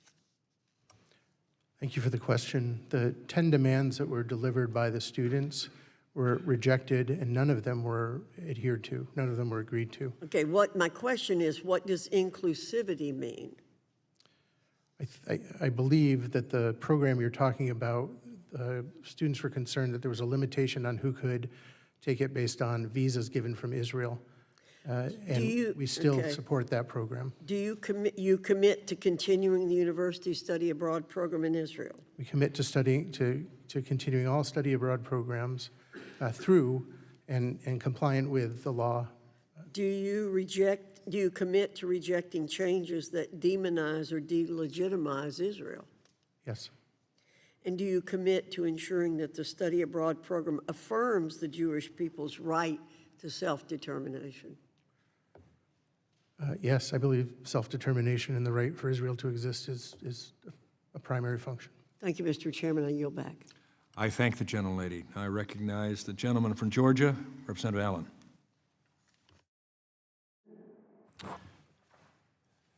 Thank you, Mr. Chairman, and I want to thank our witnesses for being here today. Obviously, and you've heard this over and over, we're all extremely troubled by the anti-Semitic activities occurring on college campuses across the country. Our country's made tremendous strides in hopefully getting along with our friends from all over the world, and our institutions of higher education seem to be serving as breeding grounds for anti-Semitic activities. This anti-Semitic rhetoric has reached institutions beyond just the so-called elite schools like Columbia or Harvard, which we questioned some time ago. As I stated before, as the oldest and most established democracy in the region, Israel exemplifies the core values of freedom and democracy. Jerusalem is the center of the universe. A lot of people think Washington is, but that's where it's going to happen. And of course, you know, for those who are familiar with the Bible, a book of the Word of God, Genesis 12:3 states, "I will bless those who bless you," talking about Israel, "and whoever curses you, I will curse." And that is a serious issue. In fact, it also goes on to say that all nations will be blessed through Israel. In fact, in John 4:22, Jesus said salvation, even for Gentiles, will come through the Jews. And so, Dr. Paul, you know, this is a serious issue we're talking about. In fact, it has eternal consequences. DePaul President Dr. Robert Manuel. With that being said, the anti-Semitic extremist group behind enemy lines continues to trespass on DePaul's campus and harass Jewish students. This is the same group that made a wanted poster featuring a Jewish Israeli student at DePaul. In January, the group handed out flyers on campus that urged students to get dangerous. Then, just this past March, the group was able to infiltrate a DePaul building as part of its week of defiance. Dr. Manuel, were any arrests made in either of these instances? Thank you for the question, Representative. Once we saw that post, we immediately trespassed BEL from our campus. We're an urban campus with many public streets and right-of-ways. We're working with our elected officials to see if there's not more we can do to stop the harassment of BEL against our students. Were any of these students arrested? Again, we kept BEL from being on our campus, and on a number of occasions where they were involved in protests, our relationship with CPD prevented them from coming onto our campus to engage our students. So what are you doing to prevent this from happening again? We are training our public safety officers. We're working with the aldermen, the elected officials in our area to see if we can't get broader protections in the public space. And we continue to report things like you mentioned in the social media, both to the FBI and to the Chicago Police. President Raymond, let's talk about restorative practices, a group to resolve disciplinary issues in your university. The directors of the group, Dr. Mon McHenry and Dr. Jill Stauffer, both publicly support the academic boycott of Israel. And Dr. McHenry is a member of the Haverford Faculty for Justice in Palestine, and in December 24 liked an Instagram post glorifying a member of the Popular Front of the Liberation of Palestine, a U.S.-designed terrorist organization with a history of murdering Jews, with the caption reading, "From the river to the sea, Palestine will be free." Would a Jewish student feel comfortable with Dr. McHenry leading restorative practice, giving her glorification of violence against Israel? Representative, we are committed to supporting our entire Jewish community. We are proud of it, and intersections with all aspects of our disciplinary processes are ones that I take very seriously. They must be done well. Well, it would seem that you would put into practice those things that, we're hearing, and it's been, the testimony is correct about what's going on these campuses, but, the action that we're hearing, like I said, we got to fix this.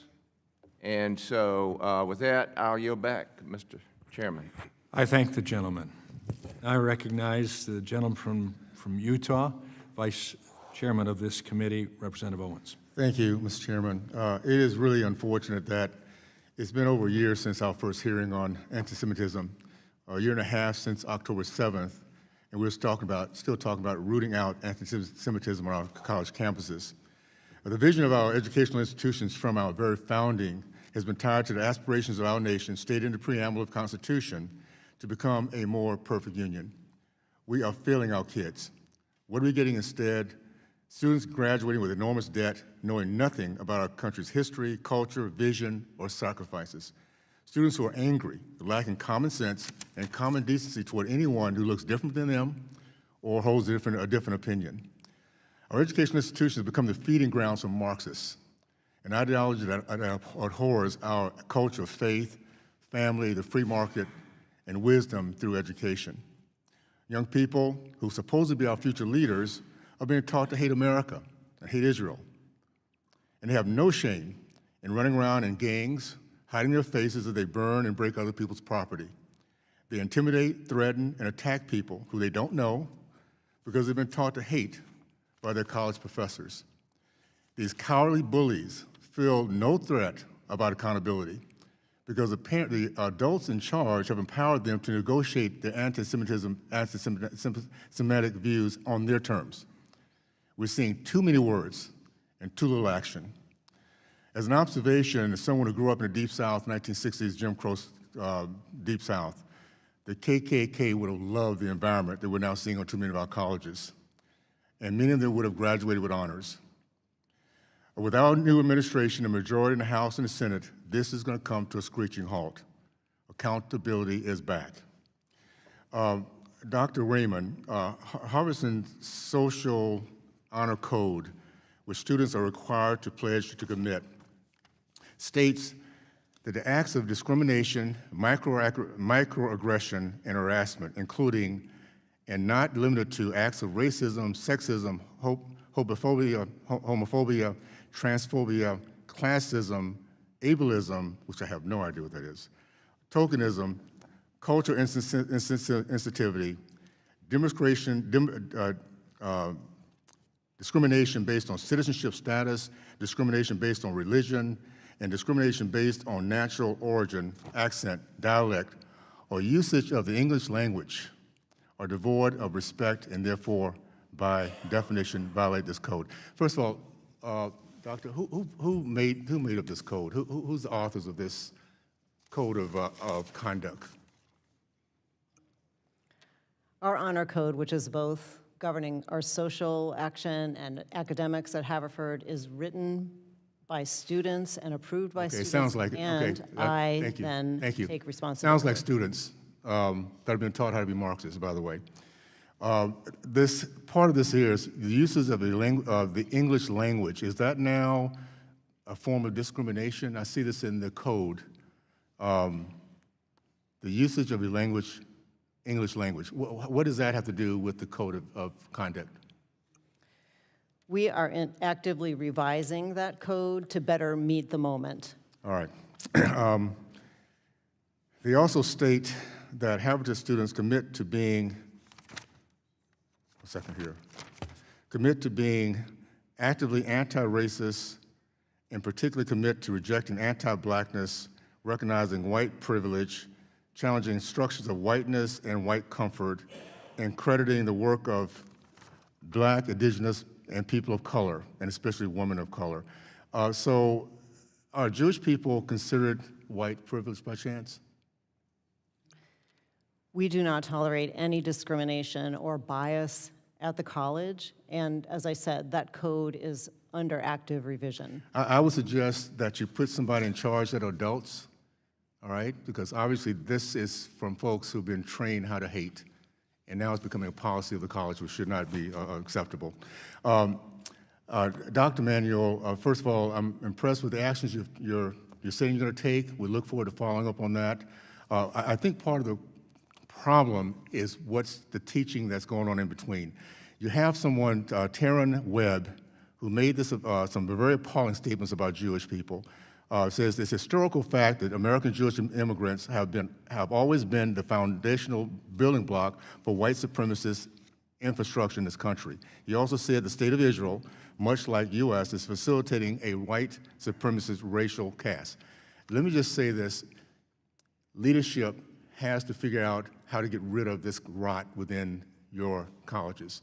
It's great to say these great things, but if you have people that hate our kids and hate each other and teach that, it's not going to change. We'll have to address it on the federal level. We can't change it on your area. Okay, so with that, I'll yield back. I thank the gentleman. I now recognize the gentleman from Indiana, Mr. Messmer. Thank you, Mr. Chairman, and thank you for the witnesses for being here today. President Raymond, despite your opening statement that you condemn anti-Semitism, multiple Jewish students on the campus you preside over report feeling ostracized for the sole fact they're Jewish. Do you think Haverford still has an anti-Semitic problem? Representative, I know that the effects of what has happened at Haverford have been very concerning to me and to many of our Jewish students, staff, and faculty. It's been a troubling time for many of us, and we are working to combat anti-Semitism. Okay. Well, other than describing as it being anti-Semitic, how else would you describe a campus where a Jewish student wrote, the multiple classmates have refused to speak to me after learning I'm Jewish? Or how could you possibly interpret signs at a protest that say decolonization is not a metaphor? Those Harvard faculty and students participating in these acts are sending a clear message to the Jewish student body or any student with ties to Israel. You're not welcome here, and extermination of Israel and the Jewish people who have sought refuge there is our goal. This is a very serious matter. One student said they felt safer in Israel, which is a combat zone, than attending your school in the fall. They wrote, "I'm scared, I'm not going to learn, and I'm not going to be safe." President Raymond, are you comfortable with Haverford driving away Jewish students who have been accepted admission, or are you going to establish more useless listening sessions and ad hoc committees while putting out bland statements approved by lawyers to cover your legal obligations? Is that really what Jewish students at Haverford deserve? What you read, Representative, pains me deeply. Those experiences of our Haverford students are not experiences that they should have on our campus or anywhere. And I commit to the work of this campus to making it a much more welcoming place for all of our Jewish students and staff and faculty. Thank you. Are protests calling for the genocides of Jews a violation of your university's rules or code of ethics? And if they are, and such statements are made, what is the repercussion for students or faculty that make them? Such calls are horrific and absolutely not acceptable anywhere in the world. No such calls have been made at Haverford College. Any such calls would be, of course, followed up immediately with all of our disciplinary processes. And what would that discipline be? The discipline would be what that process would eventually call for. All right. Dr. Manuel, how about at your university? If there's a protest calling for the genocide of Jews, what would be the replication for a student or faculty that made them? Thank you, Representative. Anybody who would make those kind of statements for the genocide or killing of anybody would be immediately brought in, put through our adjudication processes. The result could be anything up to and including expulsion. Okay. Dr. Armstrong, same thing? Yes, sir. Anyone calling for the death of any group or harassing or discriminating would be subject to discipline. And what would that discipline be? Well, for students, it could be suspension. It could be, if repeated, expulsion. And then we also have procedures for our faculty and staff that could result in discipline. Okay, thank you. Dr. Manuel, instead of checking IDs for protesters that are wearing masks, why don't you prohibit the wearing of masks for those that are protesting? Well, how is that part of their free speech rights? Thank you. We have people on our campus who are immunocompromised, folks who have religious beliefs. We wanted to accommodate that. We also wanted to prevent people from evading identification during critical moments on campus. What I mentioned in my ID masking policy that we adopted is part of the larger culture of creating accountability, the changes in our time, place, and manner, the additional 30% spend on our public safety, the bringing in of the ADL expert to help with Jewish engagement. Together, they represent a change to action in the way that we hold ourselves accountable to our community. Okay. Thank you, Mr. Chairman. Thank you for all being here, and I'll yield back my time. I thank the gentleman. I recognize the gentlelady from Minnesota, Ms. Omar. Thank you, Chairman.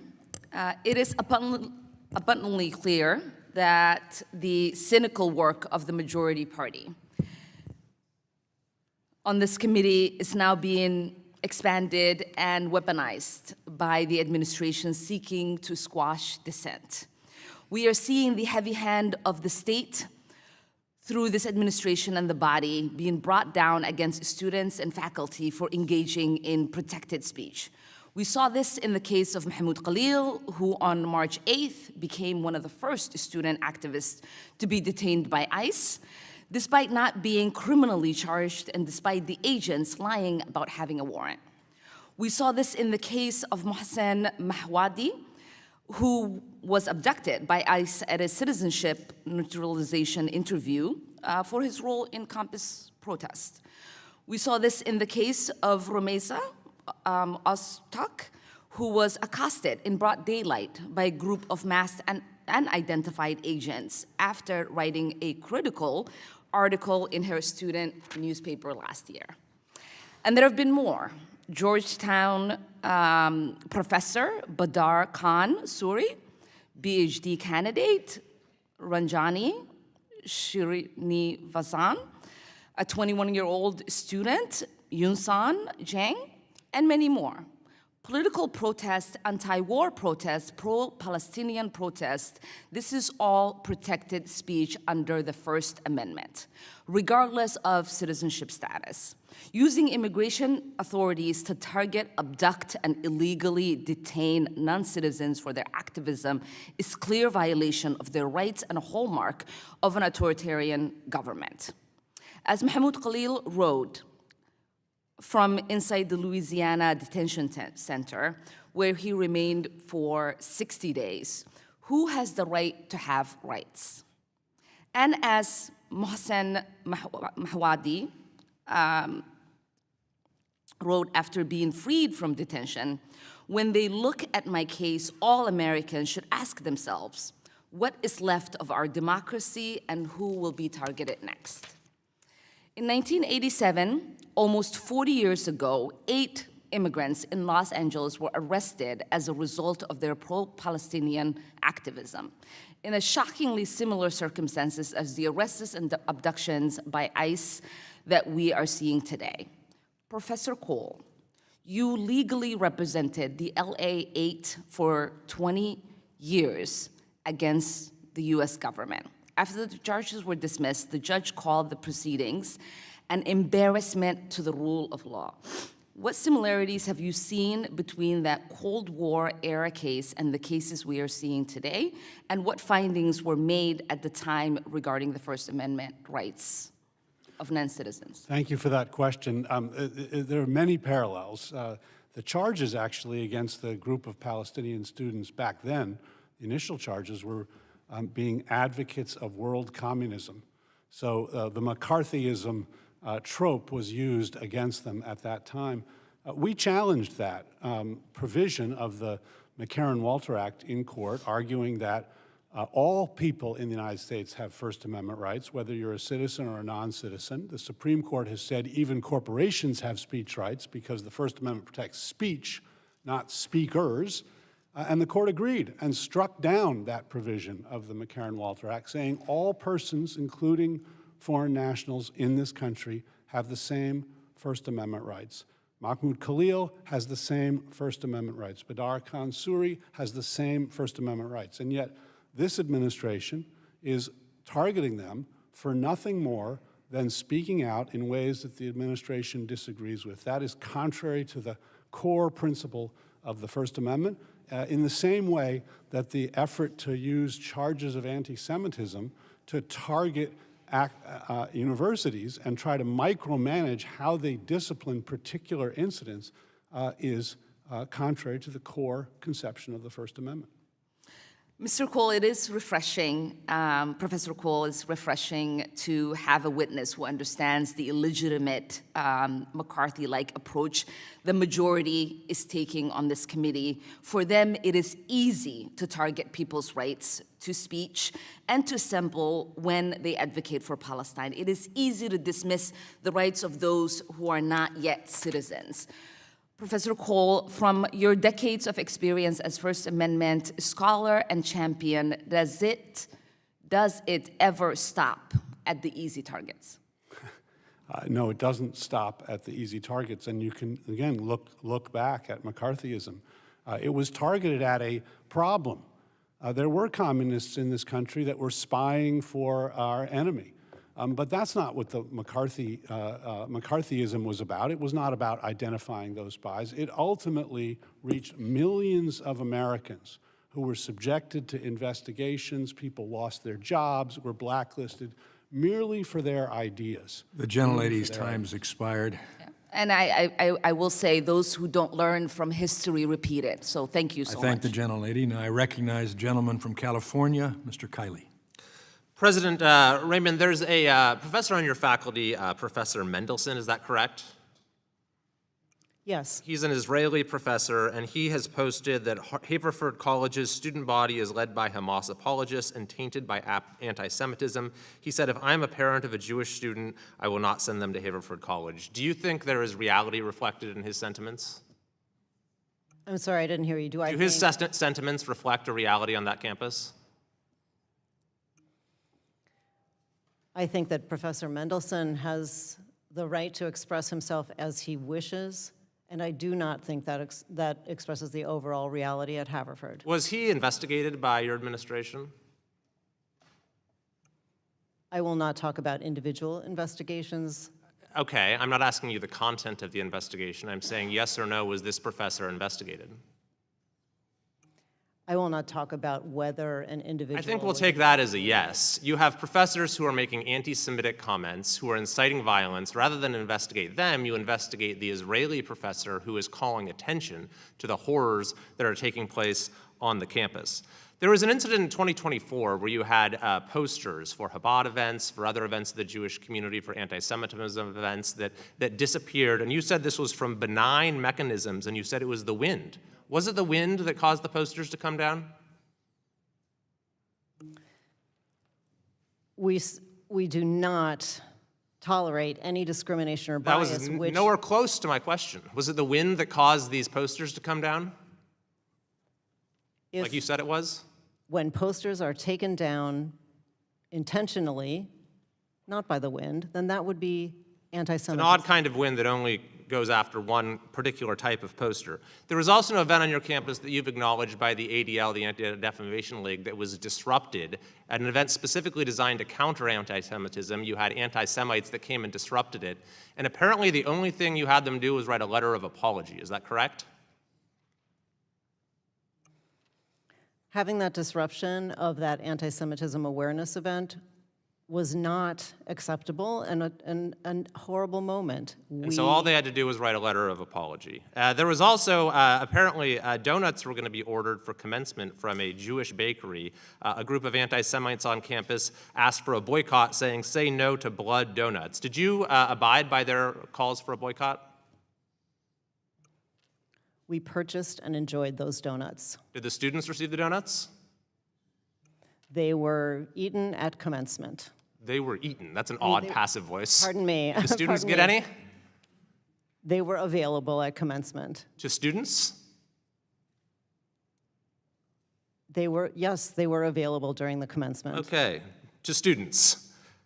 We also had a takeover of Founders Hall take place on your campus, and you said that you negotiated with those who were involved in this, didn't you? I had conversations with those students when we brought that to a close. The students who physically took over this building, and in fact, you said that the only punishment, the only consequences for them were restorative, not punitive action. Is that right? Restorative, not punitive? When that disruption disrupted our campus activities, according to our policies and our practices, we closed that off, and it ended. There was also an anti-Semitism awareness basketball game that was organized, but the organizers were told that this might prove too antagonistic to the pro-Palestinian students, and the game didn't happen. Is that correct? We are committed to fighting anti-Semitism. Wasn't the question. Was the game canceled? Were the students told that it would be too antagonistic to pro-Palestinian students? That is not what happened. Can you look, would you be able right now to look the parents of a prospective Jewish student in the eye and assure them that their son or daughter would feel safe and welcome on your campus? I can assure all applicants to Haverford College that we are a place that promotes inclusion and belonging for all. But would you be able to look at parents of a prospective Jewish student and say your son or daughter would feel safe and welcome on my campus? Yes, I would. But this is all, Mr. Cole, just McCarthyism to you, right? You've testified, you've likened our committee's anti-Semitism investigation to the House Un-American Activities Committee. Is that right? That's absolutely right. Have you forgotten the hearing with, say, the Columbia president, where during her testimony there was an illegal encampment that had taken over that campus?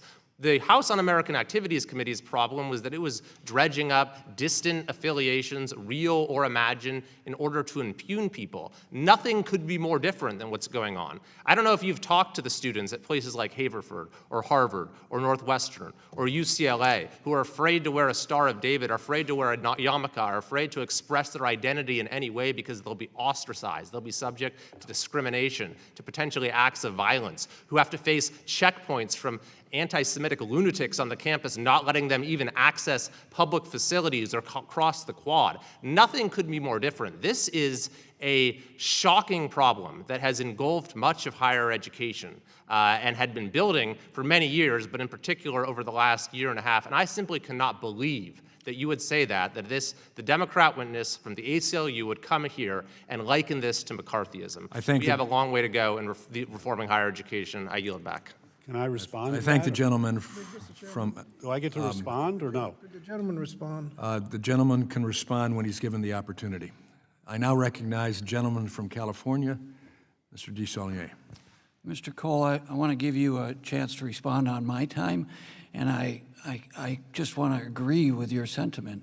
And I'm taken by the comment in that point of history, have you no shame? And sorry, he's leaving. That's just shameless behavior, so I'll give you a few minutes to explain. I guess he didn't want to hear the answer. Apparently. No. So go ahead. If you need more time, it's on me. So the answer is, of course there's a problem with anti-Semitism, there's a problem with Islamophobia, there's a problem with racism, there's a problem with sexism. This hearing, this set of hearings that this committee has engaged in is not a solution to that problem, just as there was a problem with communist spies. We now have evidence that there were, in fact, communist spies. But the McCarthy era and the HUAC hearings were not about that. They were about bringing people in, condemning them, not looking into the facts, but making broad accusations. And I've heard that again here today, again and again, lumping together criticism of Israel, which is protected speech, with anti-Semitism. Criticism of Zionism, which is protected speech, with anti-Semitism. No effort to discern the difference between protected speech and discrimination. Our Constitution requires that we make that distinction. This committee has not made any effort to make that distinction. That's why I draw the comparison to HUAC. No, and I completely agree with you. And that comment to Senator McCarthy at that time, I think, is appropriate today. After all this, sir, do you have no shame? Because I actually think it makes a higher risk for violence on the campuses. Would you agree with exactly. that? And we did ultimately recognize that Joe McCarthy made a mistake. And I think history will show that this committee followed and repeated that same mistake. Absolutely, absolutely. I appreciate it. President Armstrong, I want to talk about what we've done in California and the University of California system that some of my colleagues are anxious to criticize. In your instance, as a member of the Transportation Committee, you're getting people out to help us spend that money that we did in the Biden administration to provide valuable resources to the economy and transportation. You have one of the highest returns on investment for students. When your graduates get out, they go out to work and make a good return on investment. So thank you for that, and you've done really good work on this instance. Mr. Chair, I'd like to ask unanimous consent to enter into the record 2 letters from students and organizations at Cal Poly, San Luis Obispo, which speak positively about President Armstrong's leadership and atmosphere the school has created for Jewish students.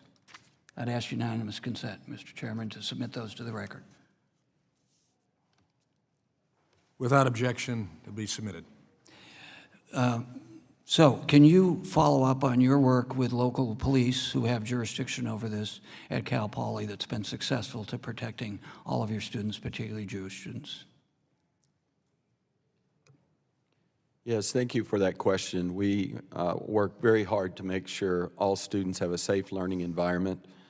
We want to make sure they're free from harassment and discrimination, but we also balance that with free speech. So our university police partner with off-campus, the city police, in a very positive way. First, we make sure that our students who have invited speakers or departments that it is done properly and everyone is safe. So that's with our time, place, and manner rules. And then we have a great relationship with the city. They provide aid. We also support them. So I appreciate that question. Thanks. Mr. Cole, I want to ask you a question. In the area I represent, Region 9 in San Francisco is being cut back, all the departments, but the Department of Education. So its ability to defend vulnerable students. Could you speak to that? If you don't have the staff in the regions, what does that do to potential violence or protections for interest to the disabled community? Well, it decimates the ability, the real ability of government to try to protect Jewish students. And if this committee really cared about Jewish students, it would be condemning the Department of Education. It would be bringing in the secretary, as I suggested earlier, and saying, why are you cutting in half the Office of Civil Rights? We have a problem with anti-Semitism. We have a problem with racism. We have a problem with sexism. Let's deal with the problem. But instead, the committee brings in presidents, dredges up allegations that have not been determined to be true or false, and just throws them out as if that's somehow solving the problem. It's not solving the problem in any way, shape, or form. What would solve the problem? The gentleman's time has expired. Calling the Secretary of Education here. Thank you. This has been hard to sit through. And for all the Jews that are out there, I want to apologize to you because it's been tough for me listening to a lot of the repulsive and repugnant commentary that's been made both in those asking questions and those answering them. But God puts us where he wants us to be. My 17-year-old this morning told me to wear my kippah, which I don't do often, but that may change, in honor of all of the students at these campuses that don't feel safe to wear it themselves. And for anyone who doubts my commitment to fighting on these issues, no matter what side of the aisle they're on, they can go talk to the 2 chairmen of the board and the 1 university president in Florida who no longer have their jobs because of me. So I encourage you to keep that in mind when you answer my questions. I think we heard a lot of lip service here. And Mr. Cole talked about the importance of free speech and equal access to education. So I'm going to start with those questions with Dr. Raymond. Dr. Raymond, and I encourage you, this may be happening right now. If a student is on your campus right now with a sign that says, "No blacks on campus," what will happen to that student? Representative Fine, I first want to say that I don't want to hear that. I want you to answer my question. A student on your campus right now, walking around campus saying, "No blacks on campus," what will happen to that student? They're just allowed to walk around. Good job. Free speech. We love that. Is that what would happen on your campus?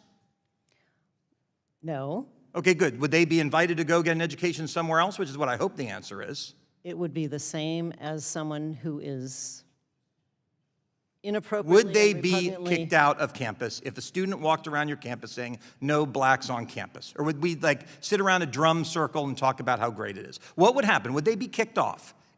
Or is that free speech at Haverford College? No blacks on campus. Representative Fine, there is no room for discrimination or But there is room, because at your campus, in front of you, at a protest, students held up a sign saying, "No Zionists on campus." They said, and there was no consequence for that, and you were at that event, and it happened on September 30th, 2024. You were there. My second question I'm going to go to, do you believe the Jews are responsible for COVID? Is that some sort of conspiracy that we came up with to go after people? The Jewish students on your campus and professors were responsible for COVID and it was unleashed on people? Is that what you believe? Of course it's Okay, then why did you say when a group, a terrorist group, wanted to have a presentation called "COVID in Times of Genocide," how Israel uses COVID as a tool for settler colonialism in Palestine, your response to that name was that it was thoughtful and considerate. See, we can talk about what other people did. I'm interested in what you did, and in both of these instances, you're the one that did it. So do you think that title, "COVID in Times of Genocide, how Israel uses COVID as a tool for settler colonialism in Palestine," was that thoughtful and considerate? Do you still believe that today? I did not say that about that title, and I do not believe that today. And Zionists are welcome on our campus. And Zionists are Jews and not Jews. And to go back to your other point, we do not tolerate discrimination against. Well, then let's get on to that. Since Zionists are welcome on your campus, we will now talk about a professor that is on your campus. And I may actually give some of my time to Mr. Cole on this one, because he talked about equal access to education. You have a professor named Guangtian Ha, and I apologize, who said in August of 2024, the only way to deal with Zionists is to stop talking to them and refuse to let them waste your time. Now, I don't know what Professor Ha teaches, but I would assume there are some students in his class that are actually Zionists. So would it reduce their access to education if their professor publicly says, I should stop talking to Zionists and I should not waste my time on them? How is that acceptable on your campus? Discrimination of any form is not acceptable. Okay, so does he still work on your campus? Does he still work there? Yes, he does. He does. And he also said something that said, the state of Israel must be dismantled and society denazified. Zionism is Nazism, is fascism. Zionisms are racists. And that's okay. And you can continue to work on your campus when you make those statements. That's okay. Keep the job. Those statements are repugnant, and I do not defend those statements. But you do, because here's the last one I'm going to do. You had a graduate student. Let's see if I can find it here. You had a graduate student who, before he was hired, made a statement. Can I find it here? The problem with your places, there's so many. October 7th, 2023, you had a visiting assistant professor write, October 7th was a beautiful sight to wake up to this morning, end quote. And after this person made this statement, your school offered them another position in June of 2024. Why would you hire someone who says that October 7th was a beautiful sight to wake up to? Why would you hire that person? I am very sorry that I had someone on the faculty that would espouse those kinds of views. Good, you can go back and you can fire him. I yield back the balance of my time. I thank the gentleman, and I would ask to submit for the record the most recent ADL campus anti-Semitism card that includes a report card that includes the 3 universities here, as well as others, including some that have been in front of us, where if it is conjecture that this committee and our activities with hearings are not having an impact, we'll see that there has been impact in better grades that are coming on for some, still terrible grades for others. So without objection, I submit this for the record. I now recognize the gentlelady from Michigan, Ms. Stevens. Thank you, Mr. Chair. And I just wanted to give the first, 15, 20 seconds to Mr. Cole to finish your last thought from the previous question, if you wanted to. From which question? From Mr. Desagne. I'm not even remembering. Okay, well, that's good. I think the committee wanted to make sure you could finish your thought, but if it's been finished. I think I've said what I need to say about the analogies between this committee's work and HUAC's committee's work, and I think history will reflect that is exactly the analogy that we should draw. Yeah. Well, I think we can all agree that combating anti-Semitism is a nonpartisan issue and needs to be treated as such. And this is now the 4th or 5th committee hearing that we've held on this topic of anti-Semitism on our college campuses. And I don't believe it is a false obsession. We know in the United States of America that we have rising anti-Semitism, and it's actually exploding. Dr. Raymond, it was nice to hear you say that Zionists are welcome on campus. Whether a Zionist is a Jewish student or a non-Jewish student, that is important to hear, that is important to say, and even displaying that more prominently, I think for all of you, it would be certainly welcome. I am myself a Zionist, and I am not Jewish, and I am proud of that designation. Now, there might be some people who are not Zionists, and maybe you're going to say that non-Zionists are welcome as well. Anti-Zionists are welcome. And one of the challenges that those of us who have studied this issue have come across is that while it might sound good to say that anti-Zionism isn't anti-Semitism. We haven't yet really seen that exist. And so we want to be very careful with, embracing this modality of thinking that is anti-Zionism that very quickly bleeds into anti-Semitism. And the other thing that we want to respect and recognize is universities as places of free thought and deep thinking. I myself have a master's in philosophy. I did graduate this century, that's nice. But in a different time where this level of anti-Semitism wasn't at its boiling point. And we're having experiences from the Jewish community in particular, even pre-10/7, where we knew it was difficult for students Jewish students to be on college campuses. And after 10/7, it became, on some of the campuses, very difficult. And students, we had testimony in another, it was a type of hearing that we had, where a student said he's wearing his yarmulke, was raised by a single mother in Brooklyn, openly Jewish, had never been to Israel, and is now being attacked on his college campus. We all have to ask ourselves why that is happening. And we have to do the work to make sure that doesn't happen. Now, I also want to devote my energy and my time as a member of Congress who cares. I'm a co-chair of the Anti-Semitism Task Force, so I do deeply care about this issue tremendously. And I'm going to reflect on another period of hearing that we had where we shared the mental health resources that get made available to college campuses. And we had a couple of terms ago, when the Democrats were in the majority, a hearing about this. And we were going to allocate more mental health resources onto college campuses. And a colleague from the other side of the aisle put in an amendment that said if you're gay, you can't access these mental health resources. Now, I don't know why that would happen. I don't know why that was a vote we had to take in this committee hearing. And I found that really biased and lacking in inclusion. And so to your point, Mr. Cole, about taking very seriously what our colleges need to combat hate, to combat anti-Semitism, we need a civil rights office and we need a functioning Department of Education. And so thank you to everybody in the audience who's here as well wearing their yellow pins. I'm also the co-chair of the Hostage Task Force. We need to bring the hostages home. We need to see this war come to an end, and Hamas needs to surrender. With that, Mr. Chair, thank you. I yield back. I thank the gentlelady. Now I recognize the gentleman from Missouri, Mr. Onder. Thank you, Mr. Chairman. Thank you to the witnesses for coming to the committee today.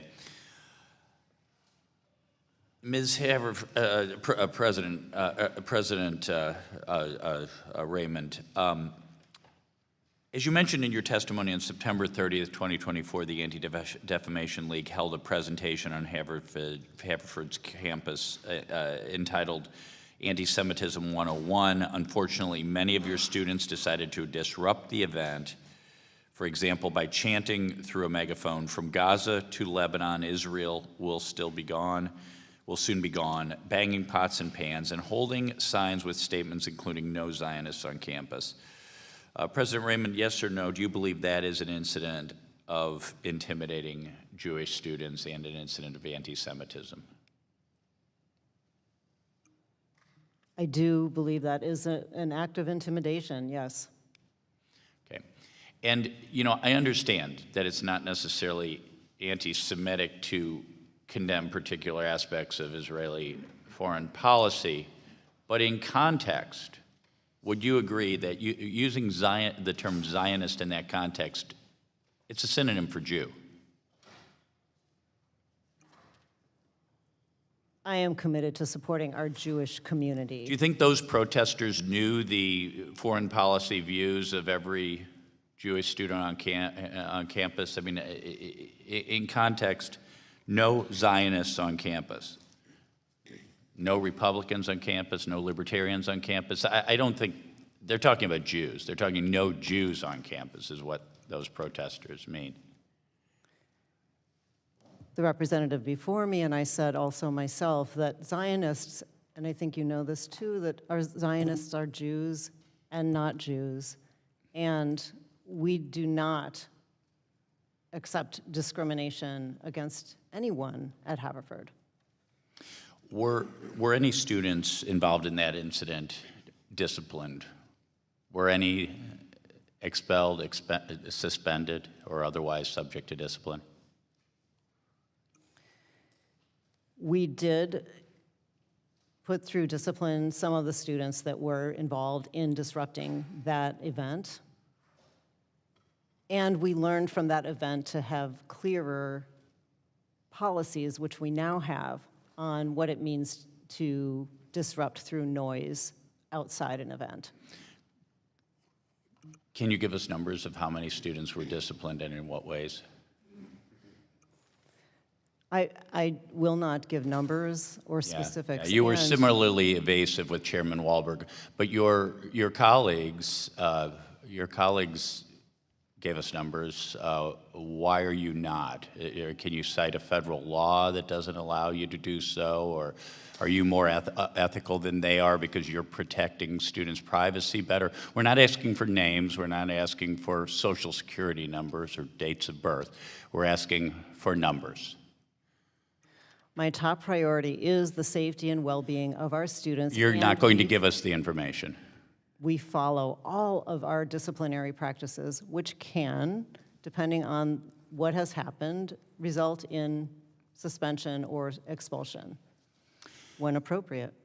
So, President Raymond, last year, when Jewish community leaders pressed Haverford DI Administrator, this is Nikki Young, VP for Institutional Equity and Access and Professor of Gender Studies, when they asked her about the anti-Semitic climate on campus, she is quoted as saying, "Blacks and gays have in the past not felt safe on campus. It is now the turn of Jewish students to experience that feeling." Were you aware of her making that statement? That is not a statement that she made. She didn't. No, she didn't. And that does not sound like the Dr. Young that I know, who is committed against anti-Semitism, as am I. If someone made such a statement, should they be fired? We follow when any such statement that is discriminatory. If someone made biased, such a statement, should they be suspended? we would follow our practices to and have as a consequence an appropriate outcome. If such a statement was made, should they be fired, suspended, or disciplined in some other way? Are such statements unacceptable at Haverford? Statements of discrimination and harassment are unacceptable. Fine. I suppose it's your First Amendment right to be evasive, but it's also our right to decide that such institutions are not deserving of taxpayer money. Thank you. I yield back, Mr. Chairman. I thank the gentleman. I recognize the gentlelady from Pennsylvania, Ms. Lee. Thank you, Mr. Chairman. Our nation is undoubtedly at an inflection point, politically, culturally, socially. And college campuses have always been the place where those tensions collide more visibly and more profoundly than almost anywhere else in our country. And it's precisely because of that role that these institutions play in our society. Throughout history, college campuses have been the places where worldviews, politics, cultures meet. Students are introduced to ideas and thoughts, some they accept and agree with, and others they vehemently disagree with, but it's where they encounter ideas that test their values, where they're pushed out of their comfort zones, and where they begin to define not just what they think, but who they are and who they want to be. Some of the most transformative movements for justice in this country were ignited by students on college campuses, from the sit-ins of the civil rights movement and the anti-war demonstrations to campaigns against South African apartheid and the many other student-led movements for racial, gender, and economic justice. Those movements didn't just happen to take place on campuses. They happened because of what those campuses seek to foster: spaces for critical thinking, opportunities for students to learn, to meet with diverse people, to be empowered, and to question existing social and societal structures. Students won't get everything right, and we should all unequivocally say that anti-Semitism, anti-Blackness, Islamophobia, homophobia, and any form of hatred are not acceptable ways to engage on a college campus, in movement spaces, in activism, or in any other existing place in our societies. Students won't get everything right. And we should also say unequivocally, but we should also recognize that discomfort is sometimes having your worldview questioned, and it's sometimes conflated as being a threat to safety. There are differences. We all have a right to critique and disagree with the policies and actions of governments. It is in the Constitution. Students have a right to protest and advocate on behalf of Palestinian existence, rights, and self-determination, just as students have the right to protest and advocate on behalf of Israel.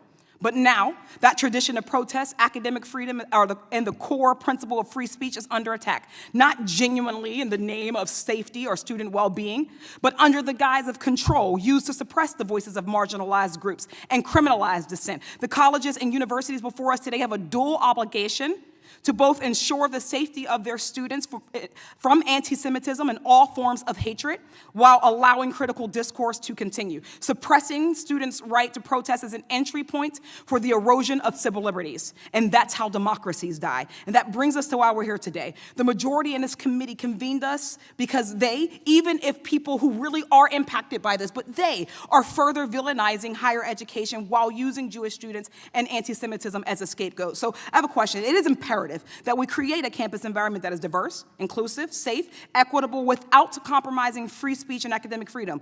Mr. Cole, do you agree that that universities can and must do both? Absolutely. They can and must do both. In some instances where there are state universities, they are compelled by the Constitution to respect free speech and not treat every anti-Semitic comment as discrimination, because most of them are protected speech. And on private universities that are not bound by the Constitution, many, and indeed most of them, have adopted free speech policies precisely for the reasons you suggest, that it is critical to an education. And for years, conservatives complained about universities not being open enough, not being tolerant enough, condemning speech which was only racist or only sexist. And now suddenly they've switched entirely. And if I may, to add to that, every student deserves to be safe and have their humanity recognized. This administration has done nothing toward that end. If they actually cared about campus safety and protecting students, then in addition to acknowledging the real rise in anti-Semitism, we'd also be talking about the rise in Islamophobia and the persistent anti-Blackness, the degradation of rights of trans students. Since my tenure, we've had 0 hearings, resolutions, or acknowledgments of any of the many intertwined ills that plague our college campuses in larger society. So has anyone, just a yes or no, has anyone on this committee, from the majority on our committee, has anyone from the Trump administration asked you about racist, Islamophobic, or homophobic incidents on your campus, yes or no? Probably not, just for time. I would say they probably have not, because what has become clear is that the concern here is selective, only appearing when it can be weaponized for political gain. Instead, what we're seeing is a deliberate effort to divide marginalized people. My colleagues are weaponizing, attempts to weaponize learning as transparent and pathetic. It is clear that my colleagues' real issues with free speech, education, not anti-Semitism. We shouldn't fall for it. It's clear that they don't care about it because they've dismantled and closed regional office for the Office of Civil Rights, where we are tasked with investigating anti-Semitism. That they have not spoken out against the Nazi salutes of Elon Musk, or the Great Replacement theory that led to the largest anti-Semitic massacre in my district in the Pittsburgh synagogue shooting, that they have done nothing about anti-Blackness. I won't hold my breath for a hearing on that. That we haven't acknowledged that our safety and our liberation is tied together. That it's not actually student safety that they care about. We have to fight back against our attempts to erode our civil liberties. We cannot allow them to use efforts to divide our marginalized communities against each other in that fight. We are the closest we have ever been to losing our civil liberties. We have to fight against it. Gentleman from Pennsylvania, Mr. McKenzie. Thank you, Mr. Chairman. I appreciate today's hearing on stopping the spread of anti-Semitism on American campuses, because we do see a very real problem that is occurring all across the country. Anti-Semitism has been around for a long time, but ever since October 7th, it has come out into the light in a much more shocking and offensive fashion, particularly on our university campuses. And when it presents itself, we appreciate that some of the university presidents are willing to identify those situations and call them out. And when discrimination like this goes through a process that you have on your campus and a violation is determined that it has actually occurred, appropriate punishment is being meted out. That's important that we recognize that as well. But then accountability for us as legislators is making sure that those institutions that actually go through that process recognize the discrimination that is occurring on their campus, hand out punishment. We want to make sure that that is actually the course of events that's playing out. During the course of this testimony today, 2 of the university presidents have been very transparent with the aggregate information that they were willing to share about the punishments that were handed out on their university campus. One was not. One has evaded that conversation a number of times, saying that she was unable to provide that information. Under pressured testimony, twice though, you have acknowledged that punishment has occurred. So you have violated your own standard that you would not disclose or discuss any punishments that were occurring on your university campus. So my question to you, to the President, Dr. Raymond from Haverford College, is will you go back to your college campus, collect that aggregate information, we don't need any personal information, and share it with this committee about the punishments that have been handed out from your university to students or others who were involved in this discriminatory practice on your college campus? Representative McKenzie, I appreciate your requesting that, and I can commit to our practices around this. We do not share our results of our disciplinary processes on our campus or publicly. And that's a problem. So that is a problem. You do receive federal money, do you not? In some way, either directly or indirectly through student loans or grants to your university. We do, in a wonderful partnership with the federal government. Well, that partnership may be in jeopardy, because if you will not provide transparency and accountability like your other colleagues here, it calls into question your actions on your campus. And so when people are concerned about discrimination that is happening on your college campus, which the list is pretty long at this point, it's very concerning the amount of incidents that have piled up at your college campus under your tenure, and yet you won't share any information about the punishment that has been handed out when discrimination that you acknowledge has happened on your campus, you won't share that anybody has actually been punished for that.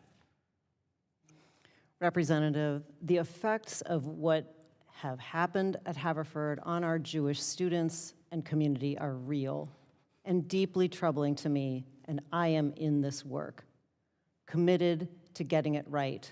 We have had many policy changes since October 7th in order to do this work better than we were able to do then. And I commit to that work on an ongoing basis with deep empathy and care for all of our Jewish students, staff, and faculty. I appreciate that statement, but it is lacking in transparency and accountability about the end results of punishment that are handed out to students and faculty that are on your campus that participate in discriminatory actions. That should just be a baseline for receiving federal funding. You're willing to acknowledge that discriminatory actions have happened on your campus. You're willing to say that we are going to take some kind of action when that does occur. You're going to go through a process, but then you won't actually show those of us that are responsible for providing federal funding that you have actually done anything at the end of the day. So that is a very concerning course of action, and I think it's something that Congress should probably look into, saying that there needs to be transparency, there needs to be accountability, and those institutions that don't want to provide that and want to be evasive in remarks before Congress, want to avoid transparency and accountability in their actually publishing of the results of, in aggregate numbers, the fact that they have taken action against discriminatory behavior, I think that that probably warrants a further investigation. The Department of Education should be looking into that, and ultimately, they should be withholding funds from somebody who does not want to provide transparent and accurate information about how they are handling discrimination on their college campus. Thank you, and I yield back. Gentleman's time has expired. I thank the gentleman. I recognize the gentleman from Washington, Mr. Baumgartner. Thank you, Mr. Chair. Dr. Raymond, how many Americans were killed on October 7th? I don't know. Dr. Raymond, how many? There were some in Israel. How many Americans were taken hostage on October 7th? I know that some were. I do not know the number. And do you know how many Americans are currently held hostage by Hamas? No, I do not. But you do condemn Hamas as a terrorist group. Yes, I do. Well, do you think you don't know these numbers because these American victims were Jewish? Of course, that is not the reason. Do you think there's been sufficient sympathy for the Jewish Americans who've been killed and taken hostage by Hamas on your campus? We are all bereft around what happened on October 7th in Israel, and for all that were impacted, and it's a period. It is a horrific time in history. Well, and yes, see, we have October 7th was the greatest terrorist attack on American citizens since 9/11, and yet you don't know how many Americans were killed, you don't know how many were taken hostage, and you have an anti-Semitism problem on your campus. So it's hard to conclude, and I appreciate that you come here today acknowledging that you yourself have personally made mistakes when it comes to anti-Semitism, and that Haverford College has made mistakes, but those apologies ring a little hollow if we don't even know the basics of sympathy for how many American Jews were killed on October 7th. Now, you didn't write a letter or make a strongly worded statement after October 7th, is that correct? I would like to say to your last question, my empathy and my deep sorrow is to all of the victims of that day. You asked me questions about Americans. Did you make a strongly worded statement or something written after the attacks of October 7th? Yes, I did. You did. And you also made, I want to question whether you actually understand what anti-Semitism is. Could you define anti-Semitism? Anti-Semitism is hatred of Jews. Okay. Now, you did issue a statement very quickly after the protests and riots of January 6th, did you not? I did. You did, and in those, you described specifically the protesters on January 6th as being anti-Semitic. And in that same statement, did you not? I can read it to you if you'd like me to. Pardon me, I'm sorry, I thought I heard January 6th. Yeah, January 6th. So you didn't issue a very strongly worded statement after October 7th, but you did after January 6th, and you described the January 6th protesters at the nation's capital as anti-Semitic. And in that same statement, you also said that Black Lives Matter is a peaceful organization. Is that true? Do you see Black Lives Matter as a peaceful organization? I think that I am being misquoted by what you said. I'll read it to you. It says, incited by the president's words and parading explicitly anti-Semitic symbols, these rioters violently attempted to add another obstruction to the presidential election. You also said, many have noted the conduct of the Capitol Police and the contrast to the aggressive treatment of peaceful assemblies of Black Lives Matter protesters. So is Black Lives Matter protesters, Black Lives Matter a peaceful organization? It is a nonviolent organization. Was there any anti-Semitism exhibited by Black Lives Matter? I am not aware of that. So you're not aware the president of a university that does not know how many American Jews were killed on October 7th, and a president that does not know of any anti-Semitic behavior by Black Lives Matter. Are you aware that Black Lives Matter committed over $2 billion in damage? This is the organization that you describe as peaceful.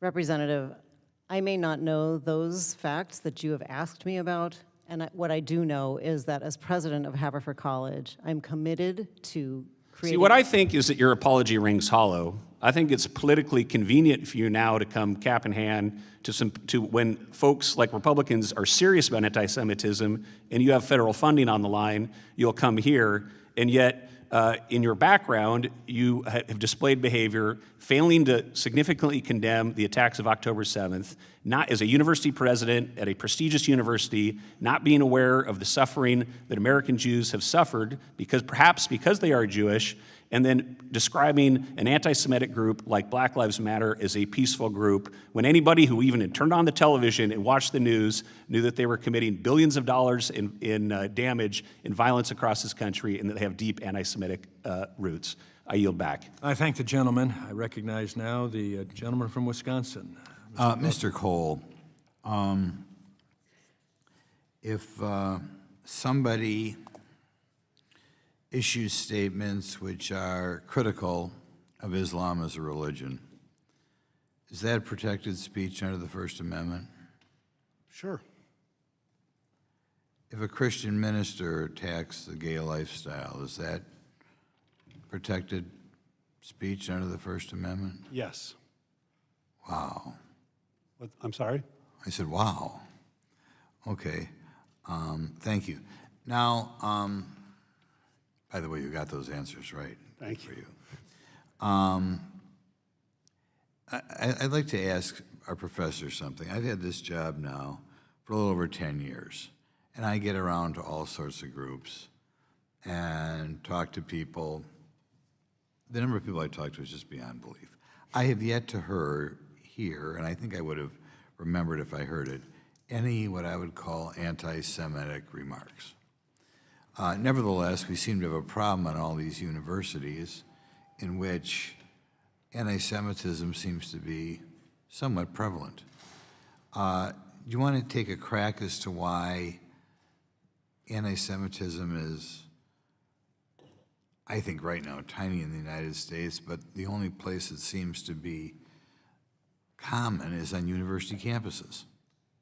Well, I don't. Not you. We'll give the others. They're the experts. We're done with you, so that's. Oh, I thought you said professor. I'm sorry. Yeah, so you passed your test. Any of the other three want to take a crack as why we seem to have anti-Semitism on Americans' college campuses, but we don't have anti-Semitism at, from what I can tell, I talk to people all the time, not a big problem in America as a whole. Nobody has a reason why that is so. You must think when these incidents happen on your campuses, why is this happening? You don't think at all. Your mind is a blank. I guess your mind is a blank. You don't really think of university presidents' mind is a blank, but apparently they are. It is my belief that the reason you see more anti-Semitism on campuses is because there is a lack of thought on the campuses, and the campuses are the home to the hard left of this country. And if there's a odd campus that is the home of the odd left, but we've got some presidents here of big, huge universities. I mean, DePaul, Cal Poly, big universities.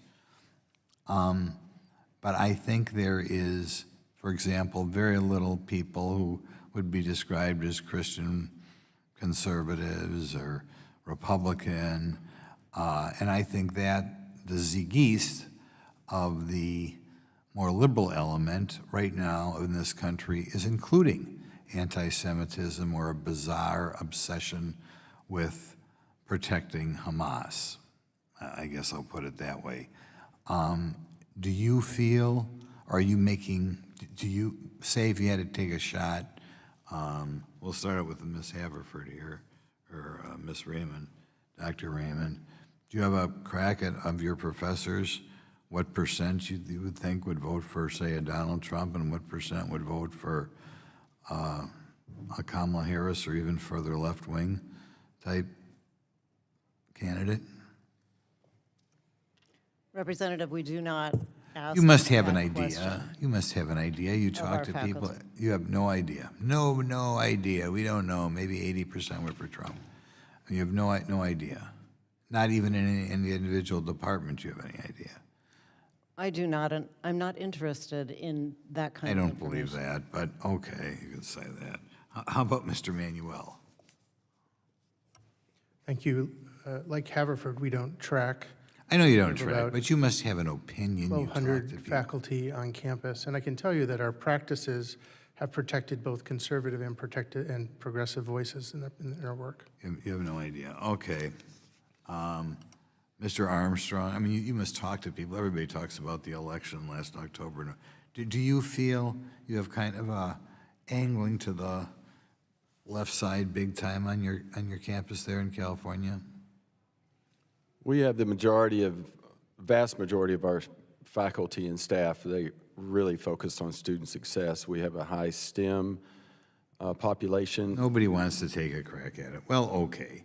I think the problem that we have anti-Semitism on the campus is because odd, offbeat, hateful ideas fester in a place of extreme leftism, and I think the universities in this country have become fanatical left-wingists, and I don't know what we can do about it as a country. We're going to have to talk and see what we can do about it, because we sure funnel money into the universities, and I don't think the gentleman. kids are getting Time has all expired. Thank you. I now recognize the ranking member, the gentleman from Virginia, Mr. Scott. Thank you.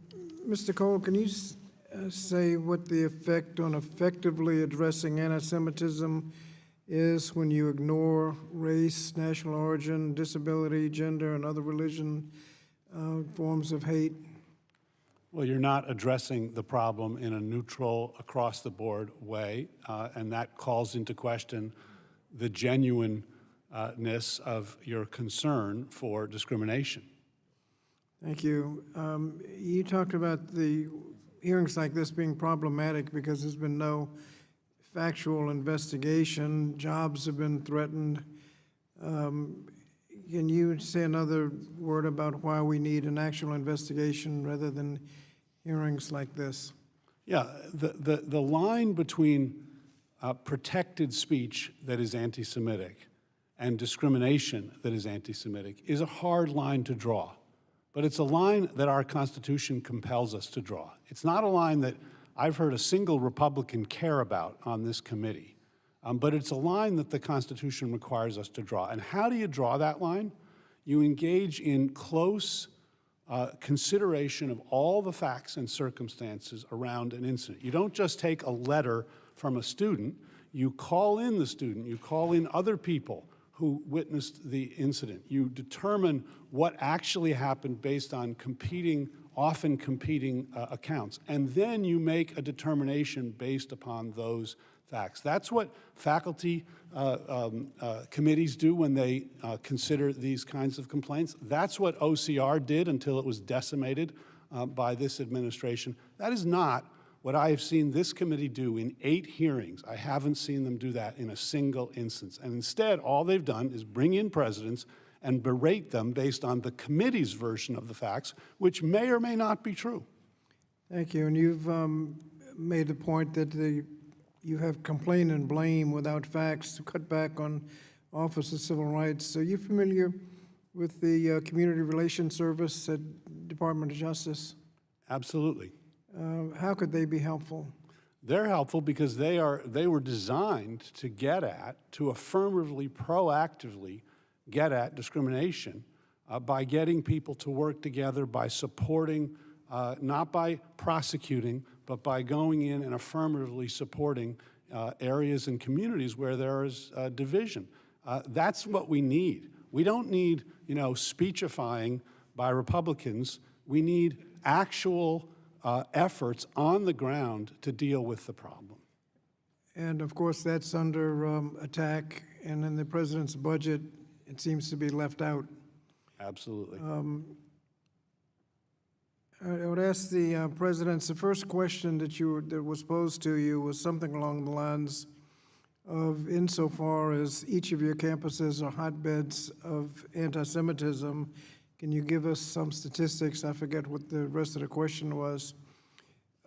Each of you went right to the statistics and left us to assume that you agreed with the premise that your campuses were hotbeds of anti-Semitism.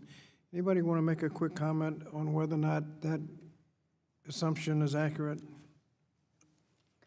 That is not a description that I would use. Okay, thank you. Dr. Manuel?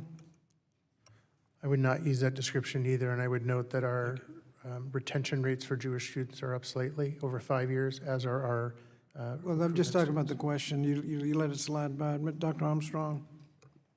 No, I would not agree with that statement. And Mr. Cole, in the last minute, can you just say a word about the tension between free speech and when it gets into, speech can get into criminal law, violation of Title VI, and possible campus code violations? Again, the reason that Title VI has very high standards for when speech actually constitutes discrimination is because the Constitution protects all kinds of hateful speech. We can condemn that speech, we should condemn that speech, but we can't punish people for engaging in that speech.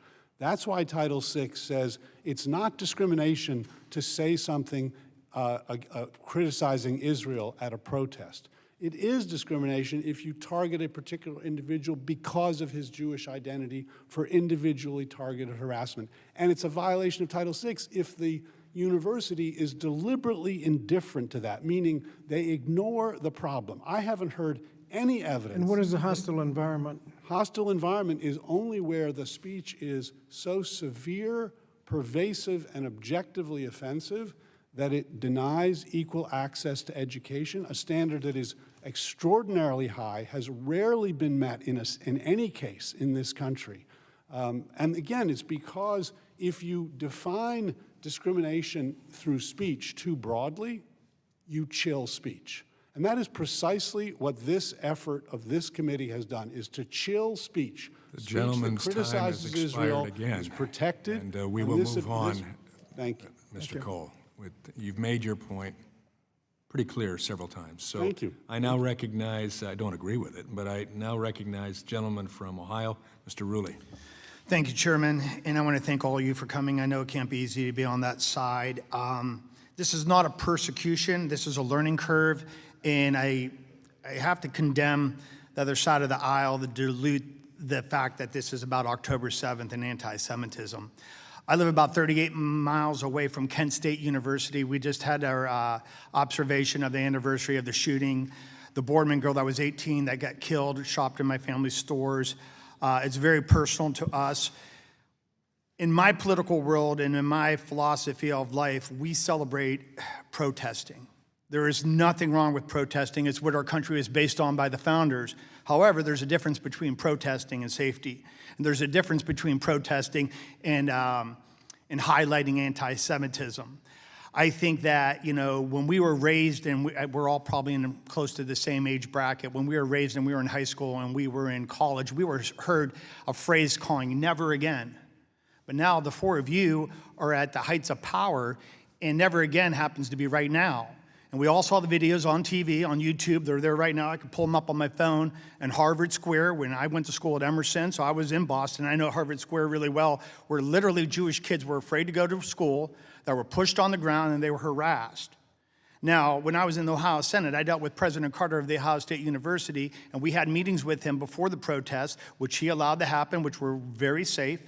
Nobody was threatened. The campus was cleaned up, and I think the Palestinian protesters did a great job of their protesting. However, a lot of these universities throughout this country have not performed like that. So my focus goes to Dr. Manuel, and like I said, this is more of a learning curve. I don't want you to feel that we're here to persecute you, but I do want to do better. So when we look to Mr. Manuel, and we look at your university, and we look at the reflection on it, police reports have that 17 15-day encampment was allowed with over 1,000 submitted complaints, including reports of safety concerns, harassment concerns, threat of violence to Jewish students, and even several death threats. Individuals allegedly threatened to slit the throats of Jewish students supporting Israel. Allowed faculty members, if I'm saying her name right, Leila Farah, who supported the release of a terrorist that killed people in Jerusalem, and to serve as an advisory to SJB. Did not clear the encampments till 5 days after negotiations with the leaders broke down. Having said all that, what would you do different, and from the heart, how can we do better?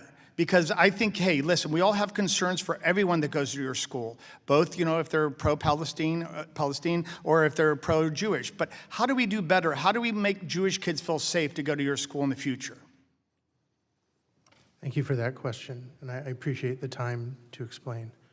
We needed to do better. In our review, we understood that the length of time of that encampment created dangers.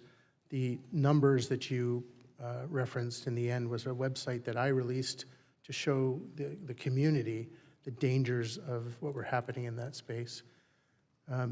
We worked with, after the fact, we worked with the Jewish United Fund, with Chicago's Metro Hillel, and with many of our own Jewish faculty, staff, and students to understand how we could be better at creating a culture of compliance. This included creating a Jewish alumni group, a Jewish faculty staff alliance, working on time, place, and manner restrictions, figuring out that we need to do training using that data in that website to help people understand the modern interpretation of anti-Semitism. I admit thoroughly that we could do better, and I know that with our changes today, the results of a future encampment would be different. I would also end, if you give me the time, to say, since that moment, we have prevented overtakes of our campus by outside protesters, and we have a better sense of how to manage the balance between the protest and the safety and the welcomingness of our campus. I truly respect and appreciate that response, and with that, I yield my time back to the chair. I thank the gentleman, and I thank the panel for being here today. It's not whether we agree or disagree. It's the fact you're here. We appreciate that fact. It's been long, it's been arduous, it's been emotional, but it has been purposeful, and I'll get to that in my closing statement, but now I recognize the ranking member, my friend from Virginia, Mr. Scott, for his closing remarks. Thank you, Mr. Chairman. Comments have been made about whether or not this is just happening on campus. I'd like to enter into the record a press release from the ADL entitled U.S. Anti-Semitic Incidents skyrocketed 360% in the aftermath of the attack on Israel, according to the latest ADL data. The release makes it clear that the majority of incidents that the ADL tracked, over 75%, happened in places other than college campuses. And also, I'd like to enter into the record an NBC News article, quote, January 6th rioter in, quote, Camp Auschwitz, unquote, hoodie, sentenced to 75 days in prison. Without objection, the articles be Thank you, Mr. accepted. Chairman. Thank you, Mr. Chairman, and thank our witnesses for being here today. Today marks the 8th time the committee has held a hearing on anti-Semitism since October 7th. Yet in all that time, there's been no concrete action to actually protect any students from discrimination. Despite my multiple requests in that time, we've held no hearings on other forms of hate and discrimination, such as racism, Islamophobia, sexism in violation of Title IX, homophobia, or challenges of students with disabilities, all of which also pose major problems for students.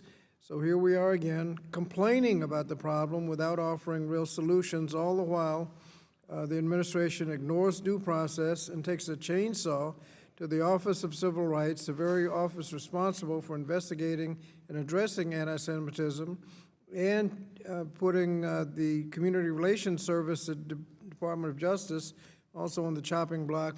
That could be very helpful under these circumstances. Our priorities must lie with the students. The Trump administration's dismantling of the Office of Civil Rights and relentless attacks on institutions of higher learning will not make students' lives better, and students will pay the price of these cuts as schools struggle to function without federal funding. Just like us, in the last 7 hearings, I'll reiterate, physical violence or verbal harassment directed towards students should not be tolerated. And that said, college campuses have always been venues where individuals can debate difficult topics, or you might hear opinions which you disagree. It is vitally important to protect the sanctity of free speech and ensure that students do not suffer from discrimination. And that's a difficult balance to achieve, and that's why dedicated investigators are key to keeping campuses both free and safe. As Professor Cole said in his written testimony, we must tolerate offensive speech even when listeners experience it as deeply harmful, because giving government officials to determine whose views can be heard and whose should be silenced is a greater danger. No one should be discriminated against for who they are or how they worship, but ignoring due process and undermining the future of higher education will only make things worse, and it does not make Jewish students or anyone else on campus safer. So thank you, Mr. Chairman, and yield back. I thank the gentleman. Let me state for the record, and I wish some of my Democrat colleagues were still here to hear me say this, I oppose discrimination of all kinds. Anti-Semitism, racism, sexism, discrimination of all kinds. And I believe this committee will stand in that same light. But we're here today talking about anti-Semitism that has wrapped up multiple college and university campuses. And it's not just speech. I support free speech and always will. But free speech sometimes leads to the results of actions, and that is why we're here today and the 8 preceding times. When Jewish students cannot feel safe or have the ability to experience all that they expect on their university or college campus because of anti-Semitism, anti-Zionism that blocks them, including faculty members, that will block them from having the meaningful experience that they paid for, at the very least, on their college campuses, or, even worse, being beat upon and injured as a result of what? Being a Jew. That's what we're talking about. That's what these hearings are for. They're not for free speech. We believe in that. But it's not too hard to tell when someone is injured and has a surgery because of that it's actions that are impacting freedom of education. I would suggest as well that the entities that have been responsible for civil rights issues on campus have failed. This has been developing. OCR and others have not done their job. And I hope in the process of what this administration is doing, and we will be asking questions, we will have an entity that will actually function for all students, all faculty on campuses. Remember, this happened before this administration took office. We want it to end. So any suggestion that this is McCarthy-like is radically false. We are going to come to a solution. And thankfully, I can say as a result of these, we are seeing campuses around the United States taking action. And I thank the 2 campuses here today, DePaul and Cal Poly, for being able to demonstrate, at least in words, and of course we were looking for the policy and the outcomes, but you were able to tell us of mistakes and now what you're doing to remedy that. We wish you all well. For the good of this country, we need academic institutions that allow freedom of speech, but opportunity to experience it equally like all other students on campus, regardless of who you are, where you come from, your nationality, your gender, your faith. Sadly, we've seen the education of college students hindered far too often. And in this case, the hearing was on anti-Semitic disruptions, the blocking of access to buildings, interruption of lectures, hateful, violent slogans that were put in place to incite violence, not just free speech. We've heard today of some modest changes made in recent months. We want them to be meaningful. But meaningful accountability means taking the risk of being unpopular and asking hard questions. Yes, it was passionate today. Sometimes it was emotional. I get that. But at least on this side of the aisle, we're taking it in a significant, meaningful, and purposeful way. And I would expect that a majority of my colleagues on the other side of the aisle take it purposeful as well. Hard decisions have to take place. We're wishing you success. We'll be watching. And I hope we'll be watching other universities and colleges around this country also saying, I don't want to be part of the problem. I'm going to take the example of what's gone on in our eight hearings, and we'll work for change as well so that all students, those who come on a visa or those who have been blessed beyond measure to be born here as part of this great American experiment, that we'll all experience academic freedom and greater opportunity in the future. And so I thank you. I thank you for being here today. I thank you to my colleagues on both sides of the aisle. And being that there is no further action to be taken, the hearing is adjourned.